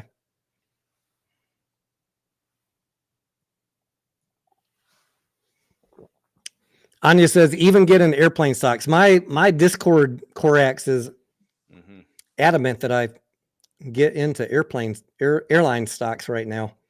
I played airline stocks back in the 90s because I used to fly a lot of American Airlines. I was executive platinum on American, and I tend to support companies that I use a lot. But it was a very boring stock. And airlines, they can blow up in a heartbeat. Yes, that has always been my reason for staying out. And they blow up and they're highly levered. They get over levered and they blow up the price. I mean, not the airplanes. And so, guys, I would hope not the airplanes. If you're wondering why I don't talk about airline stocks a lot, I mean, there's got to be a really good opportunity. Otherwise, they're just too risky for me and mostly too boring. Like, it's hard for them to grow because they have so much debt and leverage. And they're regional usually. And the price pressure, it's hard for them to make a profit. It's not a super interesting area for me to focus on. But since my Discord is asking me to weigh in, especially on Spirit Airlines right now, which is getting decimated, I'm going to look into it and weigh in some thoughts. I am kind of kicking myself that I missed an opportunity. Remember, after that, Boeing kind of had the emergency exit fall out of it, and they had to quick emergency land it. Yeah, Boeing. That Alaskan Airlines dropped really sharply at first, and then completely recovered. I'm like, dang, that would have been a great intraday trade if I those are opportunities to look at, right? Those if you follow airlines, but man, I don't know. So that was an Alaskan airline that had the door pop off. Yeah, I know it was a Boeing plane, right? And I don't think Boeing's recovered from that because I think once they determined it was a Boeing issue, the airline rebounded and Boeing stayed down. Yeah, there could be some long-term recall and other maybe canceled order issues for Boeing. So I just stay away from that. Auto manufacturers and airlines, I used to trade them. Yeah. Not so interested in them at the current time. There's so many just better opportunities. But for momentary snatch and grab type opportunities, maybe there's some if you're paying attention. I had a snatch and grab way back before Ford started release. Speaking of those snatch and grabs, like Ford, when it was down around $11 and then started releasing those EVs, got up to about 17. So that was a nice snatch and grab. And once it got up there to about like that 17 points, like, I think I'm good here. Bye-bye. I'm a professional says blow up, bomb. You can't tell me what, how did that go on that movie? You can't tell me what to say. Bomb. That was, what was that fucking actor's name? The dark haired dude. Meet the Parents. Oh, I don't think I saw that series. Steven says the best advice I ever got was don't own individual stocks unless you maxed out your Roth first for the year. Good advice. RA with an excellent question here. At this market cap for AMC, with 4 million retail investors, could we own the float with only $250 invested each? I have talked about this on Twitter when people ask me, and I think maybe in Discord. but I'll share this with you again. I do not think there's 4 million individual investors, first of all. I don't think there's 3.8 million. I don't think there's 3.5 million. I don't think there's 3 million. I don't think there's 2.5 million, probably not even 2 million. Why do I think that? Because when they mailed out the postcards, all of us that had AMC and multiple accounts, which I did, I don't have my postcards here on my desk anymore, but I, like many of you, got multiple postcards. You saw everybody that got 2, 3, 5, 7 postcards. Why was that? Because they had multiple accounts. So it is my belief after that, that was a wake up moment for me, the postcard fiasco, that AMC is probably getting numbers of individual account holders, which they're mischaracterizing, or whatever word you want to use. They're It's a calling little of both. They'd have no reason to go check the numbers Yeah, to I mean, make sure because it's it looks not like good. they know. It's not like Yeah. purposeful mischaracterization. They just got all these reports from different brokers of the number of accounts. But we're all being triple, quadruple, centuple. Is that septuple? Sextuple? Mm-hmm. We're being multi-counted. So I don't think there's 3.5 or 4 million of us. I do not. And what is my secondary evidence to that? How many people voted in the last 3 votes? Correct. What percentage of shareholders voted? It's about like 30%. Right. In the 28, 30%. If so many people cared, why are only so many people are involved? If you wanted to raise money for AMC and you thought if only 4 million people wrote a check for $1,000, we could pay off the debt. Guys, we can't even get 28% of people to show up for free and vote. But to fine tune your question, let's say there's 1 million of us and the float is 250 million. We'd need to each own 250 shares to own the float, right? I'm pivoting your question more to now what you were asking. If there's 1 million of us, so I walked down with you why I don't think there's 4 million of us. Let's just say there's 1 million retail investors and each of us owns 250 shares. Everybody I know, including myself, owns way more than 250 shares. Some people I know own exponentially more than that.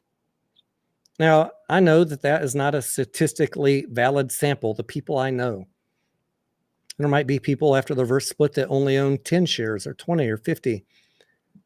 But let's just say if the average of us owns 250 shares, we own the float. So that is, in a way, even though I don't have any way to know what everybody owns, it's a little bit comforting to me that there's a relatively good chance that retail still owns the float. But then I got to ask myself, well, half of retail's fucking Looney Tunes.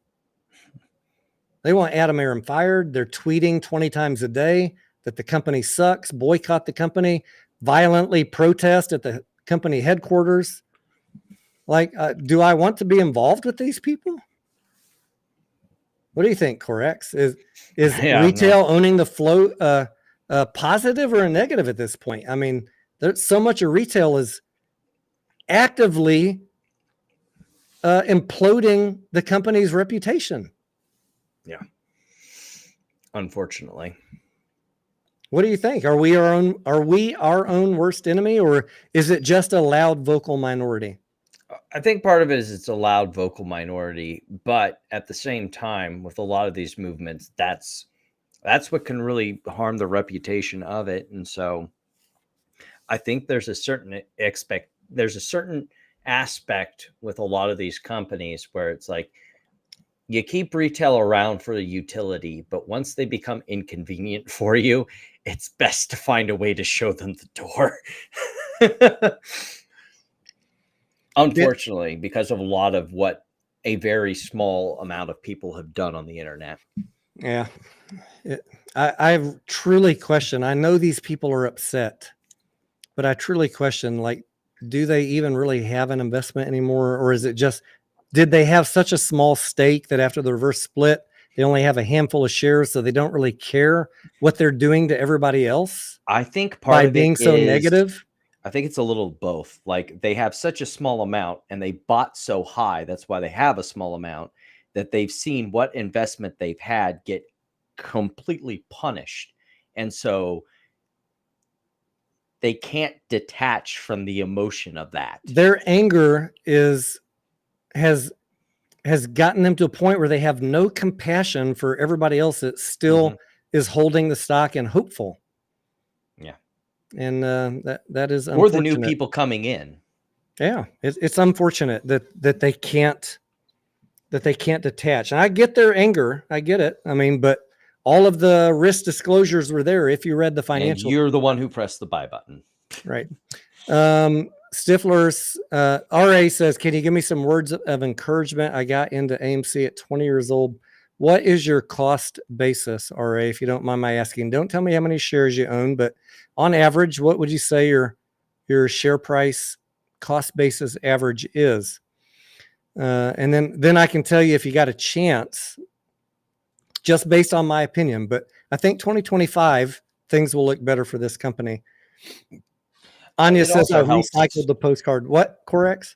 Oh, it also helps that he's 20. So, you know, even oh yeah, you got plenty of time to take the lessons learned and not repeat them. Yeah. The reason I started my channel, investing way younger than I did, which is like, you know, A+ to you, sir. You're starting good already. Yeah, if I was live on YouTube back in June of 1st of 2021, I would have been saying, sell, motherfuckers. If you don't believe me, ask anybody in my Discord when I give them very full disclosure on if a play is risky or not. And I always tell them, sell on the fucking run-ups. Yeah. Chris, what's going on?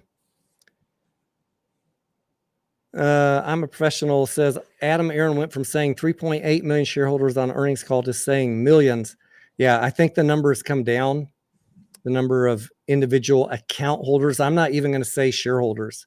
It's not shareholders. It was 3.8 million, in my opinion, account holders.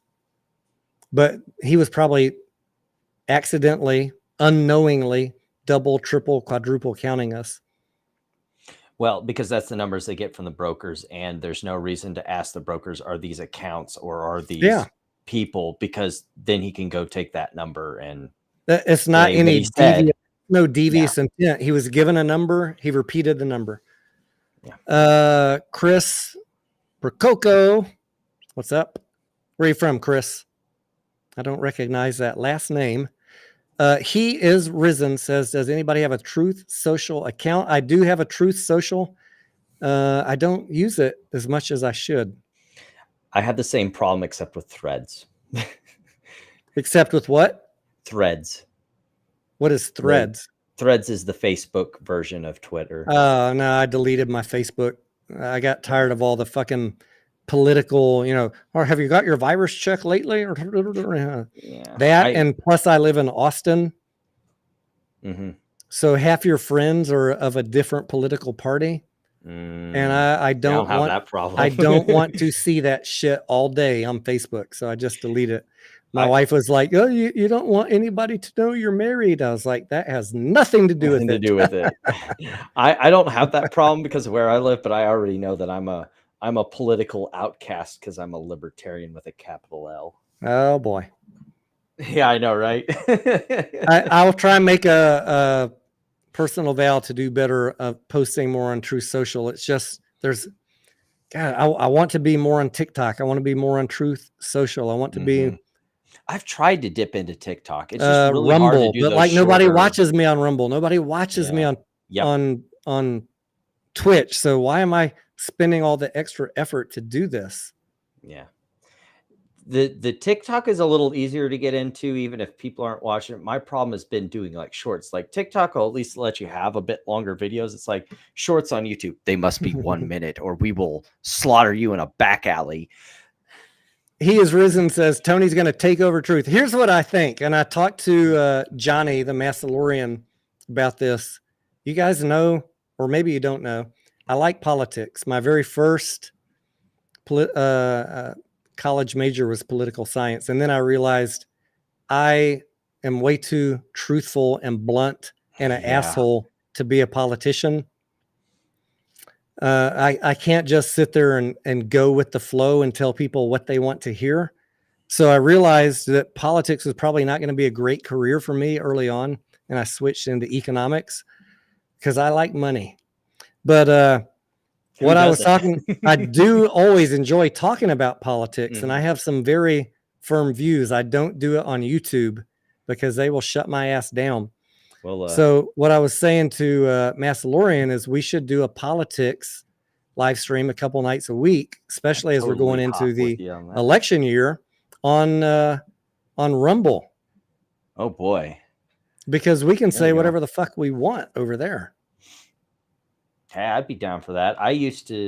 I've ran for public office. It did not work out too hot for me, but you know, I had that dream in my like when I was 20. And then, like I said, I realized I'm same here. Not popular enough, too much of an asshole. I got 5% of the vote, which too much of a blunt speaker. I got 5% of the vote, which was 5 more than I thought I was going to get. My claim to fame was going to Student Congress, if you know what that is.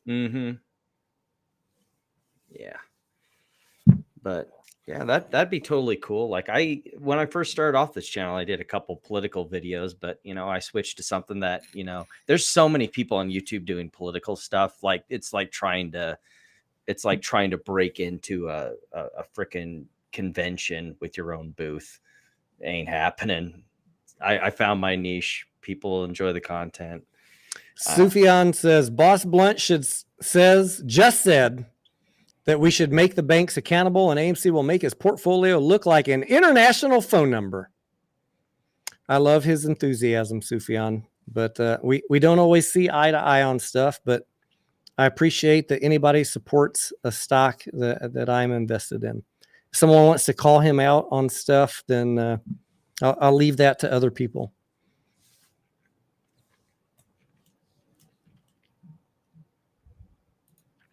Clark says, I would love to get into some politics with you. Julie will tell you I'm a political junkie. Yeah. If you go to Rumble and you join my politics chat, half of you won't like it. And that's why that's always guaranteed. Yeah. That's why I don't talk politics on this channel, because this channel is about our investments. Yeah. Usually talking politics is a quick way to destroy your fan base if your channel's based around something completely different. So if you dip your toe into the water on Rumble and you don't like what you hear, just leave and know that you can always come to YouTube and it'll be a neutral territory. Investing my money has nothing to do with politics. I will pick a stock. I pick stocks that I thought Trump liked, and I pick stocks that I thought Biden liked. It's about making money, I separate politics from my money. It's a great way to invest because a lot of people try to invest politically. Badly for them. Oh man, very bad. Tell me about it. Those value plays that I posted up at the end of 2023. The very conservative people hated all of those companies, which is why they were getting slaughtered. And the fact that I dared to make a video about it. Oh, how dare you? How dare you make a video about Target? How dare you make a video about Disney? These companies are going bankrupt. I'm like, you, sir, have a problem where your politics is overcoming your financial common sense. I don't have that problem. Yeah. I recognize the issue that's driving the price down. It's politics and it's customer demand, but that will not, that won't be there forever, because capitalism fixes those problems eventually. Same reason I did advise a friend of mine back in the day before Biden got elected to buy Facebook. I was like, look, Biden campaign did not invest, Facebook did not invest all this money in pumping Biden for no payoff. You know what I'm saying? You know how Facebook pushed Biden? I was like, buy Facebook now before Biden gets elected. Oh, I just hate Biden and I hate Facebook. And You hate money? I said, Because buy that's it. what I'm I hearing. said, buy it. And so she bought it. And then I checked in later with her. I was like, did you enjoy that fantastic run up? She's like, no, I sold it before the run up. I just can't stand Facebook. I was like, yep. You let your politics get in way of clearly. You let your politics get in. There was Facebook did this after Biden got elected, then it went. Beep. You just had to be patient and not let your politics get in the way of your money. Yeah. Dan says his doctor told him AMC is going to 3. Dan, I don't believe you. Dan is in the UK, correct? So I don't think his doctor's following AMC. That's why I don't believe him. And he's a known jokester. ET says, Tony, I've been buying the dip on AMC. Do you see AMC going down more? It could go down more, ET. I also have been buying. My most recent purchase was yesterday at $4.20. 420, 420. I wanted to lock that in for posterity. Yeah. Could it go lower tomorrow or Friday? Next week? Sure. Could. The chart has not been, I keep on waiting to make a video for you guys every day where I can say the TA finally shows that the chart turned around, but I don't see it yet. So could go lower. Absolutely.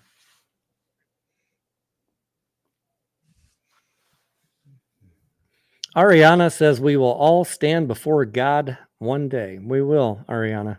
Indeed. Ariana also says fun is a bankrupt scam, zero relationship to Trump since 2020.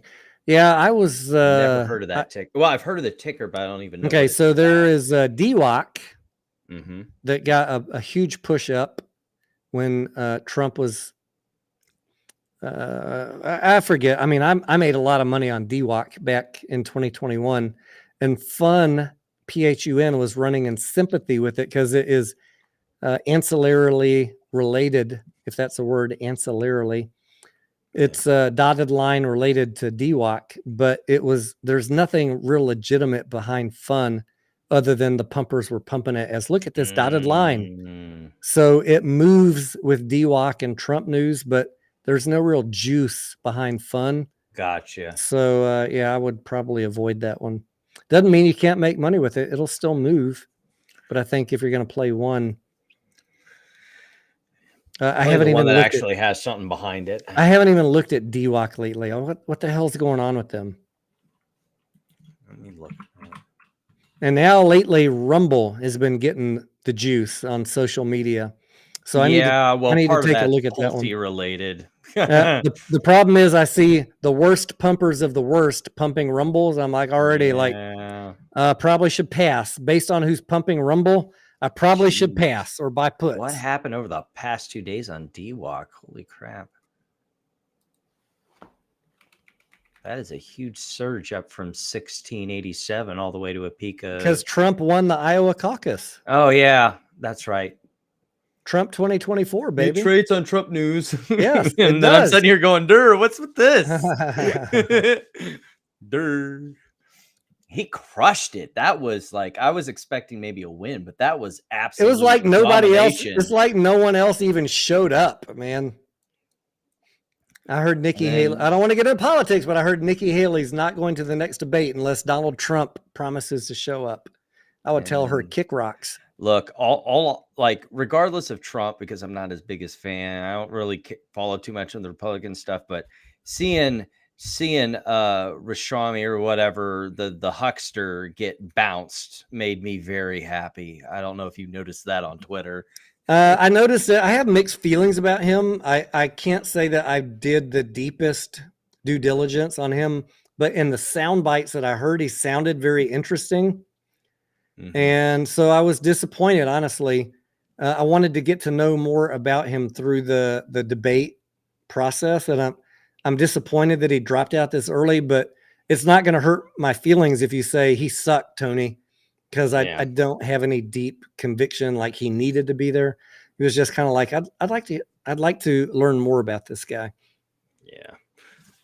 I know a lot of people think he's tied into big money, and why didn't you like him? My personal problem is he was running a bunch of huckstery stuff, and you know how all those pharmaceutical companies are, that some of the stuff that he was tied to, it just left a bad taste in my I mouth. saw Marcel Boss Blunt's post about that, the pharma companies. I don't know anything about that, so that's how little I've looked at him. All I know is the sound bites that I heard on the news, so I haven't researched his background. Yeah. To be fair, all the candidates running on the Republican ticket don't exactly excite me, and the one person that I'd want to see isn't running this time around. So, who's the one person that you wanted to see? Rand Paul. Ah, okay, the true libertarian. Yes. Yeah. The problem is none of them ever have a chance, even though I do admire libertarian values. Mm-hmm. No, I understand completely. Having ran as one, I know that fight. I lean somewhere between conservative and libertarian, so I Mhm. feel you. It's just the libertarians don't get enough juice. Yeah, sadly. Clark says, I think they will Trump before they will let him win. That is, I hope not, Clark. Stifler says, I pay a lot more for meds now than I did then. Wait, what are we talking about? Hey, did that dude ever come back and tell us what Exhibit 36 was on the... No, I don't think so. I didn't notice it. I recognize his name. He pops in the chat every now and then. Now it's going to bother me. I'm going to have to go look up Exhibit 36 tomorrow. I know that feeling because I'll see something in the comment section somewhere or something, and I'll get like a niggling, and then it'll get put on my video list to do later. Do you ever listen to Ethan's calls where he challenges people? No. Did you or did you not read the 900 pages of the plaintiff's discovery? Can you tell me what Exhibit 36 is? Do you or do you not agree with Exhibit 36? I got that level of interrogation in his in a back and forth tweet storm that he had me in between the 7 times he blocked and unblocked me. Why won't you answer me, Corex? I need to cross-examine you. I'm going to cross-examine you on Exhibit 36. Tell me, do you know what it says? He's quite a character. He is. I actually like Ethan. I wish he wouldn't have blocked me. Like I don't think I ever interacted with him. But for some reason he blocked me. He blocked the first instance of blocking was the same time he blocked you, where he just blocked people who he assumed were shills, and right about the time he started the Project Popcorn thing, he just mass blocked people. I was like, okay, how am I gonna learn about what their thoughts are if the main leaders block me? Like, yeah, I know. And then he'll set in his streams like, how come none of the yes voters will respond to me? It's what, you blocked them all, dude. Yeah. I mean, I don't dislike the guy. I don't agree with him a lot of stuff. He said I was going to be wrong on everything about how the vote, the conversion and the case. You're going to be wrong on all that, and we ended up being right on all of that. Yeah. But I don't hold that against him. He had his opinion, I had mine, and it worked out one way. And I don't even fault him for, trying to do a vote count. I think that's an admirable goal. But the unfortunate thing is they alienated so many people with their vile tactics that they're never going to get the engagement they want. And I don't want to dislike him. I just see him as another one of these internet bullies that. Yeah, I mean, they could get a lot more engagement if they weren't so angry and vile to people. Yep, for sure. Anya says Tony for president. Hey, does that mean I get to be the VP? I'm telling you, half the country would hate me like they hate Trump, Anya. And Anya hates Trump. I know that. So Anya, be careful what you wish for. Yeah. Because I don't mince words, Anya. Now my handlers would probably tell me, Tony, you can't say that. And I'd be like, Kofifi. Grab her by the you can't control me, Anya. So yeah, I and my wife would tell you the same thing, Anya. Like I speak my mind, and I don't really care what people think. And I'm very set in my beliefs. I'm open to hearing opposition always, and I try and be what's the word? Not compassionate. What's the word where you try and understand the other person's point of view? Corrects. I always try and understand someone's point of view. It's something I always have to work on. It's not like my strong suit, but as a previous manager of people, I had to work on my people skills. Compassionate, yes, maybe compassionate's the word. I don't lie, Anya. Yes, that's true. Even though if you check social media, Anya, they would disagree with you. I do my best to be honest, tell you what I think. If you don't like what I say, I know you call it a lie, but it doesn't mean because I have a different opinion that it's a lie. I try and back up what I say with facts, and 90% of the time we're right on this channel. So I think that there's too much handouts in this country, and we should encourage people to improve themselves. And there's too much wasteful spending in our budget. And I don't just say that from a macro point of view, but like having lived it in the military versus in a corporate life. In our corporate life, they would ask us to cut the budget, and we'd cut the budget. In the military, they were like, we didn't spend all of our budget, so we need to figure out a bunch of shit to go buy so that we can get a bigger budget next year. I'm like, what a fucking waste. This is why this country is going to hell in a handbasket. Like, we didn't spend all of our budget for our squadron. Okay, then that should be a win. But instead, give us ideas of things to waste this money on so we can get a bigger budget next year. Well, not just so you get a bigger budget, but because if you did end up spending less, well, then they cut your budget next year, and you can say you need something. So we don't want them to do that. So and now imagine that across every government agency. That is how this country works. That is why we're out of control. And that's why I like that guy in Argentina, where he's just like, this department, nope, don't need it. That one, don't need it. Don't need it. That one's gone. See the one video where he happened to be in this cafe, and one of the these communists or socialists internet personalities was talking about, I dare someone to come up and challenge me on socialism or something, and he just appears out of the crowd and rests his hands on his shoulders and starts. I did not see that one. It was hilarious. The guy is just can you imagine that, saying you are having your political opinion and you're talking about it with your friend or just on camera in the cafe, and all of a sudden President Biden shows up and puts his hand on your shoulder? I would be absolutely brutal in my cuts. Yeah. I would be the most hated president in the history of this country. I'm telling you right now. I would say you're all going to zero, and you need to justify every dollar that you spend, and you need to roll it up to me and explain it. There's not going to be any automatic approvals. No. We're overspending. We got a deficit. We need to cut. You're not getting any budget increases. I'm slicing all of y'all to zero, and you better come explain every dollar that you need to spend, including foreign aid and all of that. Help the fucking people in this country. And don't just give them handouts. Help them improve themselves. Mm-hmm. Free housing and free cell phones and free food. Okay. But what are they doing to improve themselves while they're getting that? You know what I'm saying? Yeah, for sure. Some people truly need some help, but you don't just give it to them and don't have an ask. How are they going to get out of that hole? What are they doing to contribute?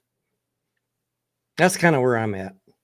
Yeah, I don't know if that's libertarian or conservative. Oh, that's pretty libertarian. In fact, a lot of these programs that are being done by the federal government should go back down to the state level where they belong.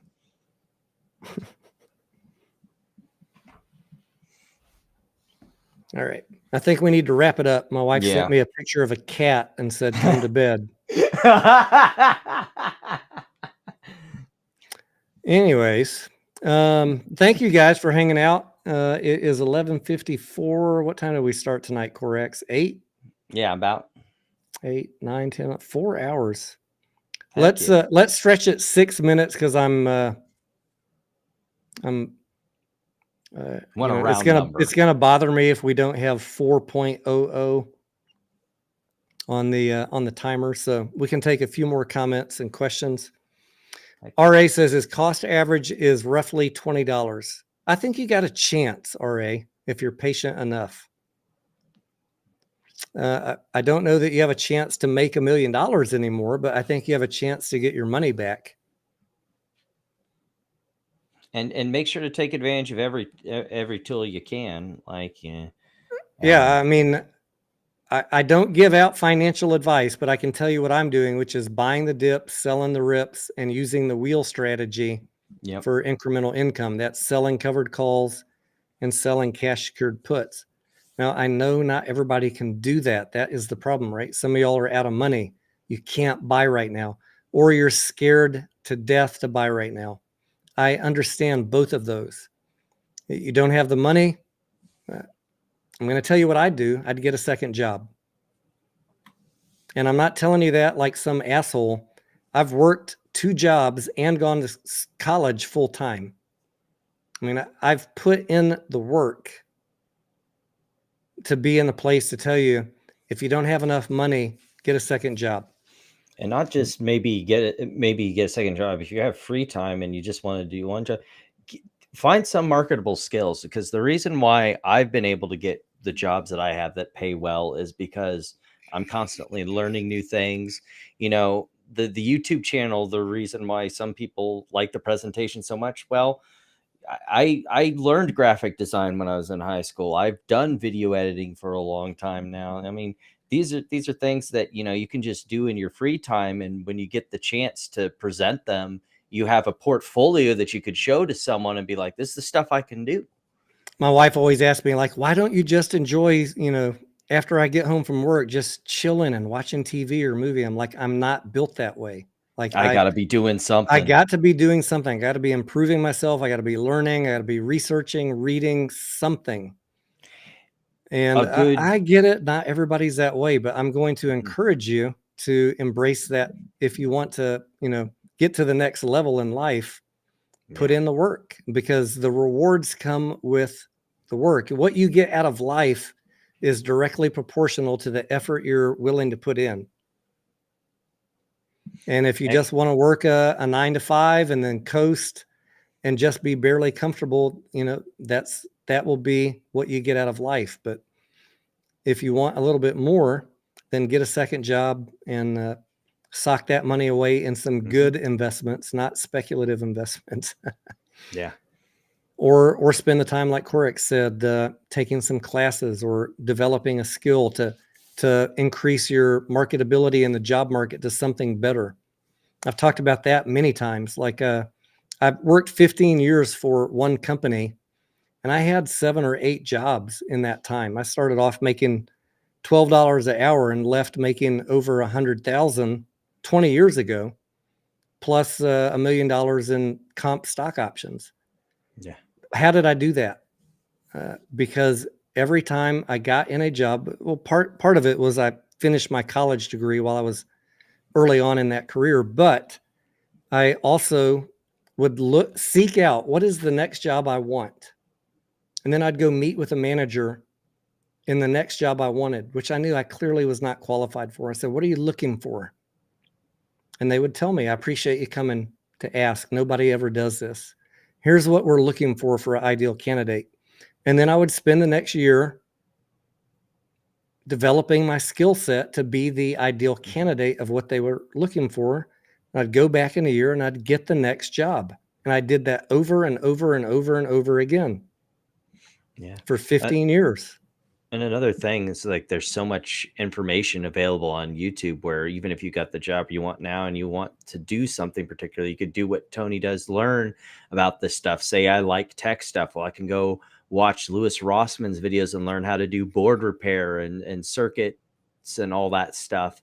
So that way, when I'm done doing the 9 to 5 grind, I can maybe start my own job where I do board repairs and stuff like that and everything, and transition cleanly from one thing to the next. I know it sucks. I mean, it sucks to put in the work. Sucks. But the reward at the end is what's sweet. Yeah.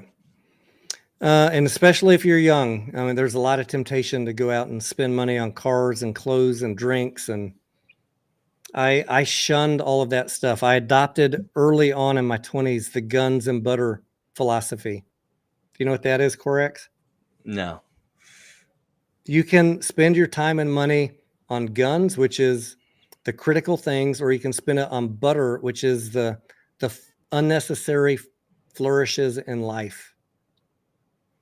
I think it was a real estate course or book that I read that taught me about that back in the late 80s.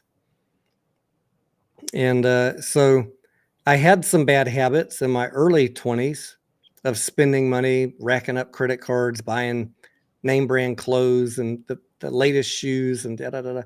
And then when I learned the right way to do things, I started figuring out how to pare down my life to just essential spending only and save all of the rest and work my ass off to plow money into investments, be it real estate, businesses, or stocks. And that became my focus. The guns, the essentials. Yeah. And a lot of the stuff I have, that's my nice stuff. It's mostly used stuff. There's things that I have that still work perfectly fine. Why do I need the newest, hottest thing when the thing that's half the price and does the thing just as well? You know, I don't need anything fancy. I just need stuff that works. Blue Sky says you need a little butter. Life can end at any point. I agree with you, my friend. Like, I worked my ass off for many, many years. I had no life in the early part of my career because I was working a full-time job, going to school full-time, college, and I was in the Air Force Reserves, and I had no life for about 3 years. But after that, and I was able to get a promotion to a managerial position, substantially bump up my salary, get on the bonus and options program. I was able to switch from, what did I start that job with? I forget what I had. I probably moved to Texas with a 1977 Nova. I know I had a RX-7. I had a 69 Camaro that got hit by somebody. Uh-oh. And then, but you know, my first real car after putting in the work was a Mercedes, a used Mercedes. And then I bought a nicer Mercedes. And yeah, I mean, and then I was able to go on vacations for 3 weeks to Europe. There was plenty of butter in my life when I got to the point where I could afford it. But I'm just saying, like right now, if you're stuck, I'm only talking to those of you that say, I have no money to buy AMC at $4, but I was cool buying it at $60. If you got no money to buy it at $4, now this is not investment advice. I'm just saying, if you got no money right now, how much free time do you have? What are you doing to utilize that free time? How are you utilizing that free time? Education is a good way. Working is a good way. If you're just gaming and chilling and going to the bars, then you're probably going to be stuck. That's all I'm saying.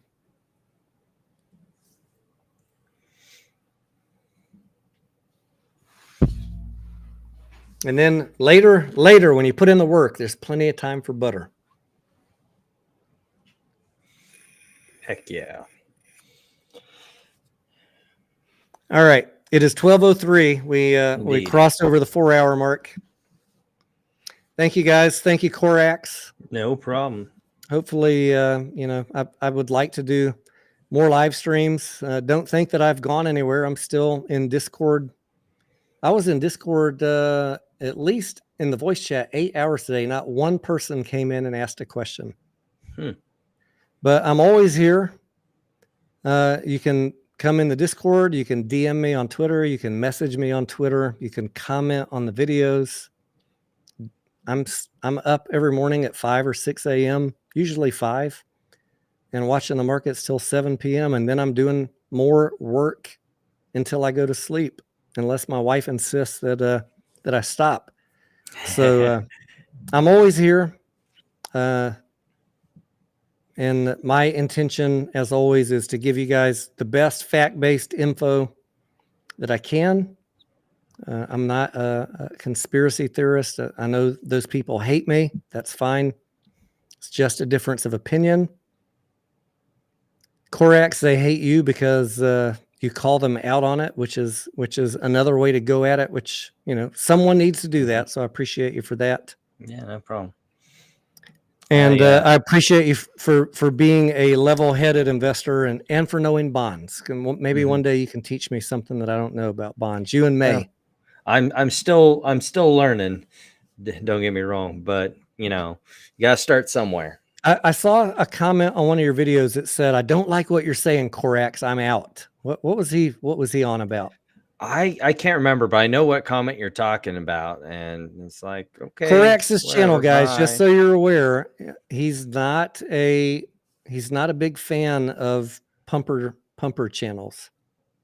So if you like the pumpers who talk a big game with no actual evidence, you might not like his channel.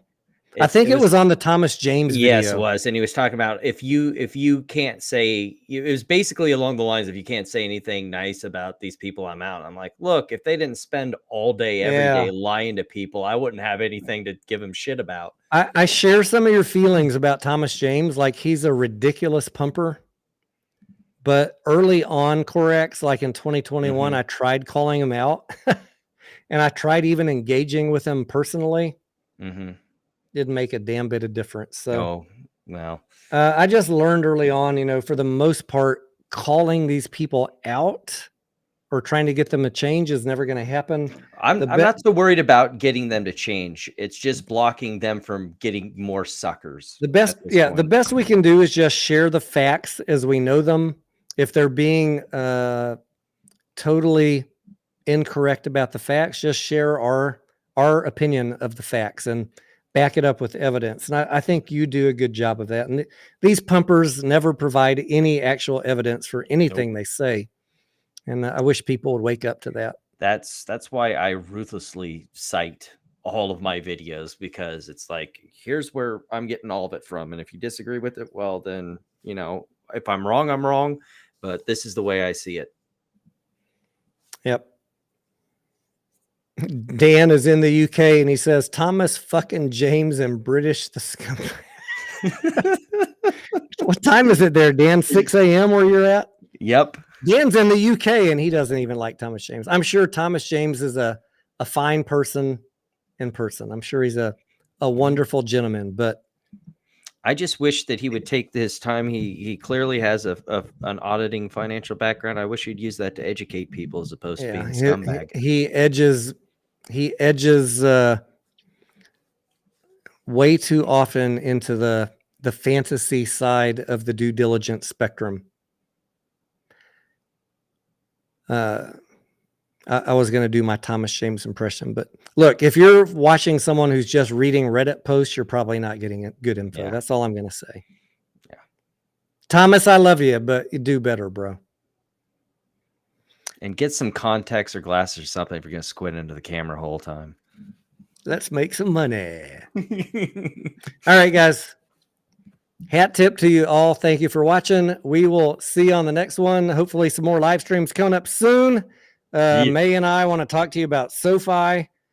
And again, just because I'm not doing videos, don't think I haven't gone anywhere. I'm just waiting for something meaningful to say. Corax, thank you. Got any closing words?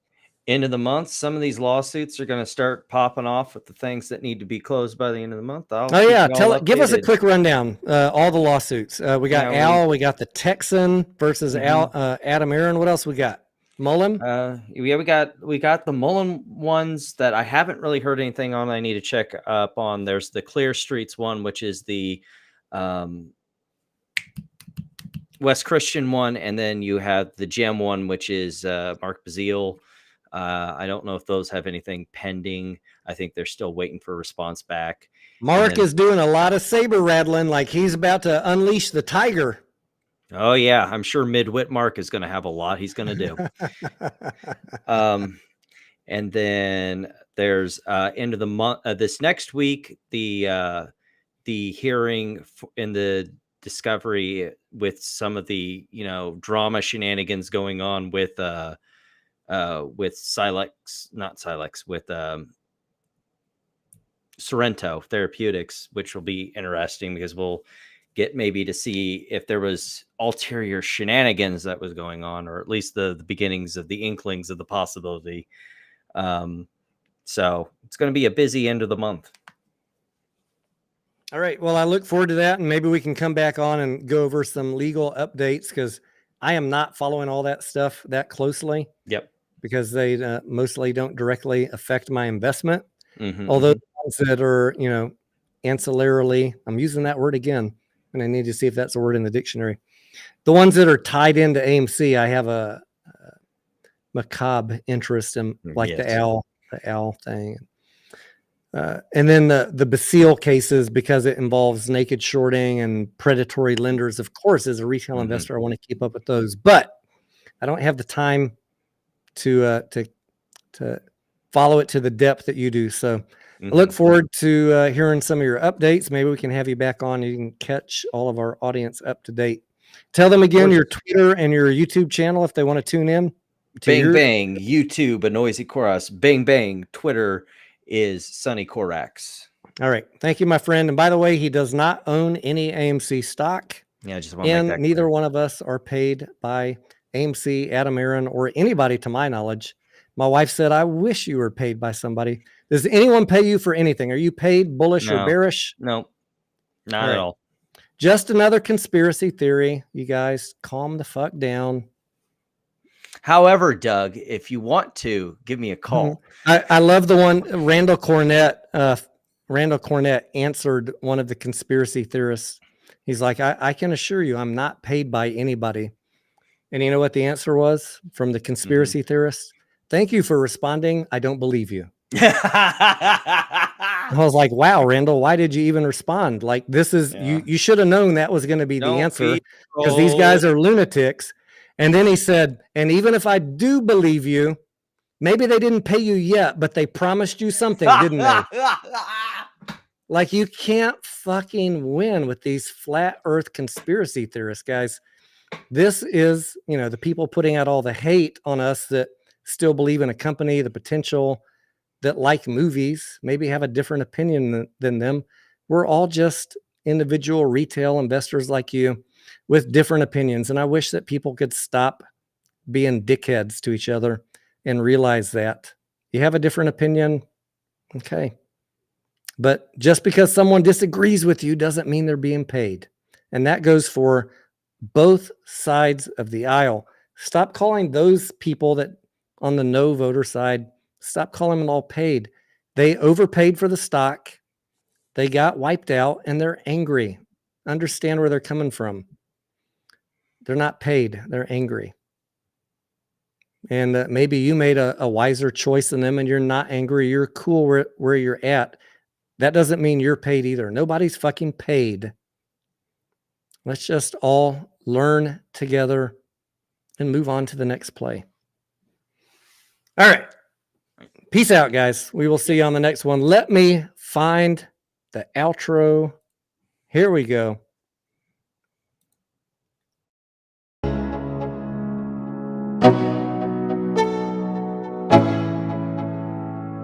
Let's go. Yo, I'm like an addict, do I gotta have it. I ain't even playing, got a really bad habit. If it moves, gotta grab it, fuse like a magnet. Lose, won't have it till I'm doomed in a casket. I ain't playing, got a weird mind. If you work 8 hours, I'ma work 9. If the shit tastes sour, you should taste mine. I'ma stay in power for a long time. get up, nah, I ain't a quitter. Toss me the ball, I'm a really big hitter. Big picture, I'm a straight killer. Rising the song to the highest bidder. Got juice, got gas, I'ma move fast. New shoes, new tracks, like who's that? I'm new, come back, better than last. Yeah, it's a new me, never gonna look back. Never gonna look back. Cause damn, I was built to last. You move slow and I move